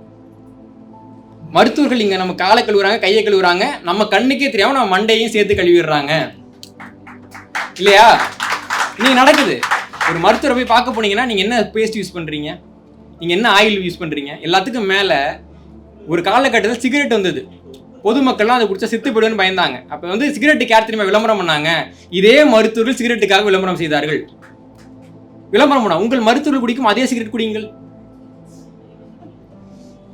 சில உணவுப் பொருள்லாம் வருது, தரக்குறைவான உணவுப் பொருள் நினச்சி பொதுமக்கள் சாப்பிட மாட்டேன்றாங்க. அப்போ அந்த உற்பத்தியாளர் என்ன பண்ணுறாங்கன்னா, நம்ம டாக்டருங்களுக்குலாம் ஃப்ரீயாக கொடுப்போம். ஏன்னா டாக்டருக்கு சாப்பிட்றத பார்த்துட்டு பேஷண்ட்டுங்க சாப்பிடுவாங்கல்ல, உற்பத்தி தந்திரமாக அது பயன்பட்டுருக்கு. அப்போது மருத்துவர்களை வந்துட்டு நாம் கடவுளாக பார்ப்பதை முதலில் நிறுத்த வேண்டும். மருத்துவத்தை கடவுளாக பாருங்கள் இல்லைங்களா? ஒரு கவிஞர் ரொம்ப அழகா சொல்லியிருப்பாரு, செத்து போன பிணத்தை தைக்கக்கூடிய செருப்பு தைப்பவரின் ஊசியில் இருக்கக்கூடிய நேர்வை கூட இன்றைக்கு கர்ப்பிணிகளுக்கு பிரசவம் பார்க்கும் பலருக்கு இல்லை. இவர்கள் கல்லுக்கு கருவுற்று இருந்தாலும் சிசேரியன் தான் செய்வேன் என்று அடம் பிடிக்கிறார்கள் எழுதினாங்க. இந்தியாவிலே அதிகமாக சிசேரியன் செய்யப்படக்கூடிய 2வது மாநிலம் இன்னைக்கு தமிழ்நாடா இருக்கு. சிசேரியன் நீங்கள் பண்ணீங்கன்னா 2வது குழந்தைக்கு வந்து சிசேரியன் இல்லாமல் பிறக்கிறதுக்கான வாய்ப்பு 10%. இன்னைக்கு தமிழ்நாடு மக்கள் தொகை குறைஞ்சி நடுத்தருவில் நிற்கிறதுக்கு முதல் காரணம் சிசேரியன் தான். எப்படியாவது சிசேரியன் கொண்டு போய் நிப்பாட்டணும்னே நிறைய பேர் முயற்சி பண்றாங்க. இது நடக்குது. இந்த மருத்துவர்களுக்கு எதிராக இதுவரைக்கும் எடுக்கப்பட்ட நடவடிக்கை என்ன? ஒண்ணுமே கிடையாது, பண்ண முடியாது. அப்ப என்னன்னா, ஒரு மருத்துவர்னா நீங்க வந்துட்டு ஒரு நோயாளின்ற அடிப்படையில் உங்களுக்கு சட்டம் இருக்கு. இங்கிலாந்து அமெரிக்காவிலலாம் ஒரு மருத்துவர் வந்து எடுத்தோடனே மருத்துவம் பார்த்துட முடியாது, ஸ்கிரிப்ட்னு சொல்லுவாங்க. இவர் இன்னைக்கு வந்தாரு, நான் டெஸ்ட் பண்ணேன், இந்த மருந்து கொடுத்தேன், அந்த மருந்து ஒர்க் அவுட் ஆச்சு ஆகல, அதனால இந்த மருந்து கொடுத்தேன்னு எழுதியிருக்கணும். ஸ்கிரிப்ட்னு பேர். ஆங்கில மருத்துவத்தினுடைய உயிர்நி அடையாக இருக்கிறது ஸ்கிரிப்ட். தமிழ்நாட்டில் உங்களுக்கு எங்கே போனாலும் அந்த ஸ்கிரிப்ட் கிடைக்காது. ஸ்கிரிப்ட் இருந்தால் தான் உங்களால் கோர்ட்டு கேஸ்லாம் போட முடியும். எனக்கு தப்பான மருந்து கொடுத்துட்டாரு, எனக்கு வந்து இன்சுலின் வந்து அலர்ஜி இருக்குது, எனக்கு ஊசி போட்டாருன்னு நீங்கள் எப்படி சொல்லுவீங்க? நான் கேட்டேங்க இன்சுலின் அலர்ஜி இருக்கான்ட்டு, அவர் இல்லைன்னு சொன்னாருன்னு அவர் வாயில் சொல்லிடுவார். நீதிமன்றத்தில் உங்கள் பேச்சு நிற்குமா, அவர் பேச்சு நிற்குமா? மற்ற மருத்துவத்தில் என்ன பண்ணுறாங்கன்னா, இன்சுலின் வந்து கேட்டேன் என்ன சொன்னாரு குறிச்சு வைக்கிறாங்க. ஸ்கிரிப்ட் இருக்கு அவங்க கிட்டக்க. இப்போ நம்ம ஆங்கிலேய மருத்துவத்தையாவது ஆங்கிலேய வழியில் பார்த்துக்கிறோமா? கிடையாது. ஆங்கில மருத்துவத்தை இந்திய வழியில் பார்க்குறேன். இந்திக்காரன் இங்கிலீஷ் பேசுவான் பார்த்தீங்களா, 50 அப்படின்ட்டு. அந்த மாதிரி இங்கே மெடிசின் அப்படின்னு ஒன்று பண்ணிக்கிட்டு இருக்கோம் நம்ம இல்லையா? இந்த மெடிசினை வச்சுட்டு எவனையும் காப்பாற்ற முடியாது, எவனும் உயிர் பழைக்கவும் முடியாது. இன்னைக்கு ஒன்று நீ பண்ணுறன்னா இங்கிலாந்துக்கார மாதிரி ஆங்கில மருத்துவத்தை பண்ணு, இல்லை தமிழ்நாட்டுக்கார மாதிரி சித்த மருத்துவத்தை பண்ணு இல்லைங்களா? அறிவற்றவர்களை போல ஆங்கில மருத்துவத்தை நம்பக்கூடியது இருக்குல்ல, கடவுளாக நம்பக்கூடியது இருக்குல்ல, அதுதான் இன்னைக்கு இருக்க பெரிய பிரச்சனையாக இருக்குது. ஆங்கில மருத்துவம் நமக்கு வந்து செஞ்ச விஷயத்தில் பெரிய நல்ல விஷயம் என்னென்னா, கொள்ளை நோய்களை ஒழிச்சதுன்னு நமக்கு சொல்லிக்கிட்டு இருக்காங்க. ஆங்கில மருத்துவம் மட்டும் இல்லாட்டி காலரான்ற ஒரு நோய் வந்துட்டு ஒழிஞ்சிருக்குமா அப்படின்றாங்க. ரொம்ப நியாயங்க. காலரான்ற ஒரு நோய் தமிழ்நாட்டுக்கு எப்படிங்க வந்துச்சு? யாருக்காவது தெரியுமா? 1770 இங்கிலாந்தோட கப்பல்கள் வந்து கல்கத்தா துறைமுகத்தில் நின்றுச்சு. அப்போ இங்கிலாந்துலேருந்து இறக்குமதி செய்யப்பட்ட வியாதி தான் காலரா. இங்கிலாந்து மருந்து கொடுத்ததுன்னு சொல்கிறானுங்கல்ல, வியாதியை கொடுத்ததுன்னு ஏன்டா எவனுமே சொல்லலை? இப்படி நிறைய இறக்குமதி செய்யப்பட்ட நோய்கள் இருக்குது. இன்றைக்கி வந்து சர்க்கரை நோயும் ஒரு இறக்குமதி செய்யப்பட்ட ஒரு நோயாக தான் வளர்ந்துக்கிட்டு இருக்கு. இதை இங்கிலாந்துக்காரர்கள் எப்படி வந்து அறிவுபூர்வமாக அணுகுனாங்கன்னா, ஒரு உதாரணம் சொல்கிறேன். பிரிட்டிஷ் மருத்துவத்துறை சேர்ந்த ரெஜினால்டு ஓர்டனுங்கிற ஒரு மருத்துவர் காலரா கொடுத்து அவங்க அரசாங்கத்துக்கு வந்துட்டு ஒரு அறிக்கை அனுப்புறாரு. ஏன்னா காலரான ஒரு நோய் வந்துட்டு அது எப்படி வந்துச்சுன்னு சொல்லி ஆய்வு பண்ண சொல்கிறாங்க. அவர் ஆய்வு பண்ணுறாரு. அவர் என்ன சொல்கிறேன்னா, மழைக்காலத்தில் ஏற்படும் திடீர் நிலநடுக்கம் காரணமாகவும் மோசமான வானிலை மாற்றங்களாலும் காலரா உருவாகிறதுன்னு எழுதியிருந்தார். இது வந்து மருத்துவரோட அறிக்கை, அரசாங்கத்துக்கு கொடுத்த அறிக்கை. 1885 ஆண்டுல லண்டன்ல பெரிய அளவில் காலரா பரவுறப்போ பிராட்விக்ன்ற ஒரு மருத்துவர் மட்டும் கவனிக்கிறாரு. இங்கே இதெல்லாம் பேஷண்ட் வராங்கன்றப்போ ஒரு குறிப்பிட்ட 10 தெருவுலேருந்து வர்றாங்க. இந்த 10 தெருவுக்கு என்ன ஒற்றுமைன்னு பார்க்குறப்போ இந்த 10 தெருவுக்கும் பொதுவாக ஒரே தண்ணி குழாய் இருக்கு. அப்போ என்னதான் நடந்துன்றப்போ ஒருத்தவங்க வீட்டில் ஒரு குழந்தைக்கு வந்துட்டு காலரா வந்துடுது. அப்போ வந்து பிரிட்டன் வந்து பெருசாக வளரல. அவங்க அம்மா கூப்பிட்டு போயிட்டு குழாயில் வச்சு கழுவி விட்டுறாங்க. அந்த குழாயில் ஒரு உடைப்பு இருக்குது. அந்த உடைப்பின் மூலமாக அந்த குழந்தையினுடைய காலரா வந்துட்டு பிரிட்டன் முழுக்க பரவுச்சுன்றது பிராட்விக் கண்டுபிடிச்சி, அதுக்கு பின்னாடி தான் காலரான்றது தண்ணியில் பரவுன்னு இங்கிலாந்துக்கு தெரியும். அப்போ 1885 மருந்து கண்டுபிடிக்கிறாங்கல்ல, அதுக்கு முன்னாடி 180 வருடங்களாக அவங்களுக்கு கொடுத்த நோயால் தமிழ்நாட்டிலையும் இந்தியாவிலையும் 50 லட்சம் பேர் இறந்து போனாங்க. ஐரோப்பியர்கள் கொண்டு வந்த நோயால் இந்தியாவில் இருந்தவருடைய எண்ணிக்கை 1 கோடிக்கு மேலே. இதை பற்றி ஏன் பேச மாட்டேன்றான்? ஆங்கில மருத்துவத்தில் பேச வேண்டியதானே? இன்று வரைக்கும், இந்த கொரோனா வரைக்கும் பேரிடர் காலங்களில் ஐரோப்பிய மருத்துவம் கை கொடுத்தது இல்லை. கடைசியாக அவங்களை காப்பாற்றக்கூடிய மருத்துவமாக இருக்குது இந்திய மருத்துவம், தமிழக மருத்துவமாக தான் இருக்குது. அப்போது இதெல்லாம் நாம் வந்து கொண்டு போய் பேசணும். அவங்க வந்துட்டு அவங்க மருத்துவத்தை உயர்வுன்னு சொன்னாங்கன்னா நம்ம மருத்துவத்தை உயர்வுன்னு சொல்லணும். அந்த மருத்துவத்தில் என்னென்ன இருக்குன்னு சொன்னாங்கன்னா நம்ம மருத்துவத்தில் என்னென்ன இருக்குன்னு சொல்லணும். அவர்கள் அந்த மருத்துவத்தை வளர்க்கறதுக்கு கோடிக்கணக்கில் பணம் செலவு பண்ணுறாங்கன்னா, ஐரோப்பாவில் வந்துட்டு ஒரு வீட்டில் வந்துட்டு ஒரு குழந்தை வந்து ஒரு வியாதியில் இறந்து போயிடுது, அவங்க பணக்காரங்களாக இருக்காங்கன்னா, உங்கள் குழந்தை பேரில் ஒரு டெஸ்ட் ஆரம்பிப்போம், இந்த நோய் வந்து இன்னும் 10 பேருக்கு வராமல் தடுப்போம் அப்படின்னு அவங்க சொல்லுவாங்க. எப்படி நிறைய ட்ரஸ்ட்டுகள் இருக்குது, நிறைய நோய்களுக்கான மருந்துகள் அப்படி தான் கண்டுபிடிக்கப்பட்டன. தமிழ்நாட்டில் ஒரு குழந்தை இறந்து போச்சுன்னா அந்த குழந்தைக்கு வந்து சமாதி கட்டுவோம், அதுக்கு வந்து காசு கொண்டு வந்து போடுங்க, குழந்தையோட சேர்த்துட்டு அழிவையும் சேர்த்து புதைச்சிருவோம் இல்லையா? அப்போ இந்த முறைகள் இருந்து நம்ம வந்து மாறணும். ஏன்னா இப்போ தமிழ்நாட்டிலேருந்து மருந்து திருடப்படுதுன்னு நமக்கு தெரியும். அப்படி திருடப்படக்கூடிய ஒவ்வொரு மருந்துக்கும் நம்ம எவ்வளோ உழைச்சிருக்கோம்னு தெரியுமா? ஒரு உதாரணம் சொல்கிறேங்க. ஒரு காலகட்டத்தில் மக்களுக்கு வந்து பூச்சி கடிச்சிடும். எந்த பூச்சி கடிச்சின்னு தெரியாதுல்ல. டாக்டர்கிட்ட வந்துட்டு டாக்டர் வலிக்குது டாக்டர்மாங்க. இப்போ டாக்டர் என்ன பண்ணுவார், எந்த பூச்சினே தெரியாமல் மருந்து கொடுப்பாரு. அப்புறம் அது வந்து வேறு பிரச்சனைகளை உருவாக்கும். அப்போ வந்துட்டு ஒரு மருத்துவர் என்ன முடிவு பண்ணுறாருன்னா, பூச்சி கடியோட வலி எப்படி இருக்குது, அந்த வலி என்ன மாதிரி தன்மையாக இருக்குது, இது ரெண்டையும் வச்சுட்டு எந்த பூச்சின்னு கண்டுபிடிக்கணும்னு முடிவு பண்ணுறாரு. இது கண்டுபிடிக்கணும்னா அதுக்கு வந்து ஒரு இண்டெக்ஸை உருவாக்கணும். அப்போ என்ன பண்ணுறாருன்னா, அவரே வந்து ஒரு இண்டெக்ஸ் போட்டு மொத்தம் 4 ஸ்டார் கொடுக்குறாரு. ரொம்ப அதிகபட்ச வழினா 4 ஸ்டாரு, குறைச்சலான வழினா 3 ஸ்டாரு, ரொம்ப குறைச்சலாக தான் 3 ஸ்டார்னு கொடுத்துட்டு வெவ்வேறு பூச்சிகளை கொண்டு வந்து, அதாவது 41 வகையை சேர்ந்த 78 இன பூச்சிகளை அவர் மேலேயே கடிக்க வைக்கிறார். கடிக்க வச்சு இது வந்து இவ்வளோ வலி இருக்குது, இது இப்படி இருக்குது அப்படின்னு சொல்லிட்டு டாக்டர் ஜஸ்டின் ஓ ஸ்மிட் அப்படின்னு பேர். அவர் ஸ்மிட் இண்டெக்ஸ்னு சொல்லுவாங்க.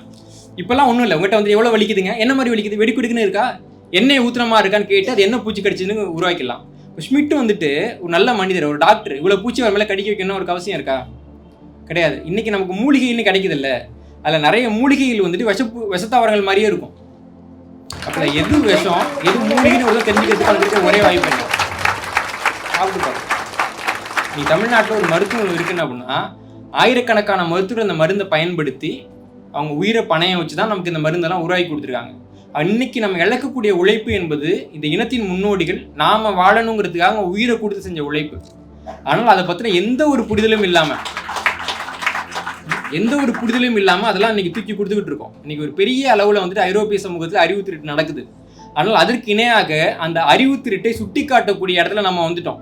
அவன் பேசுகிற மொழி தான் இன்னைக்கு நம்ம பேசுகிறோம் இல்லைங்களா? அப்படி இருந்தும் கூட அதை நம்ம சுட்டி காட்டாமல் அவங்க வந்து நம்ம மேலே திணிக்கிறதே நம்ம எடுத்துக்கிறது.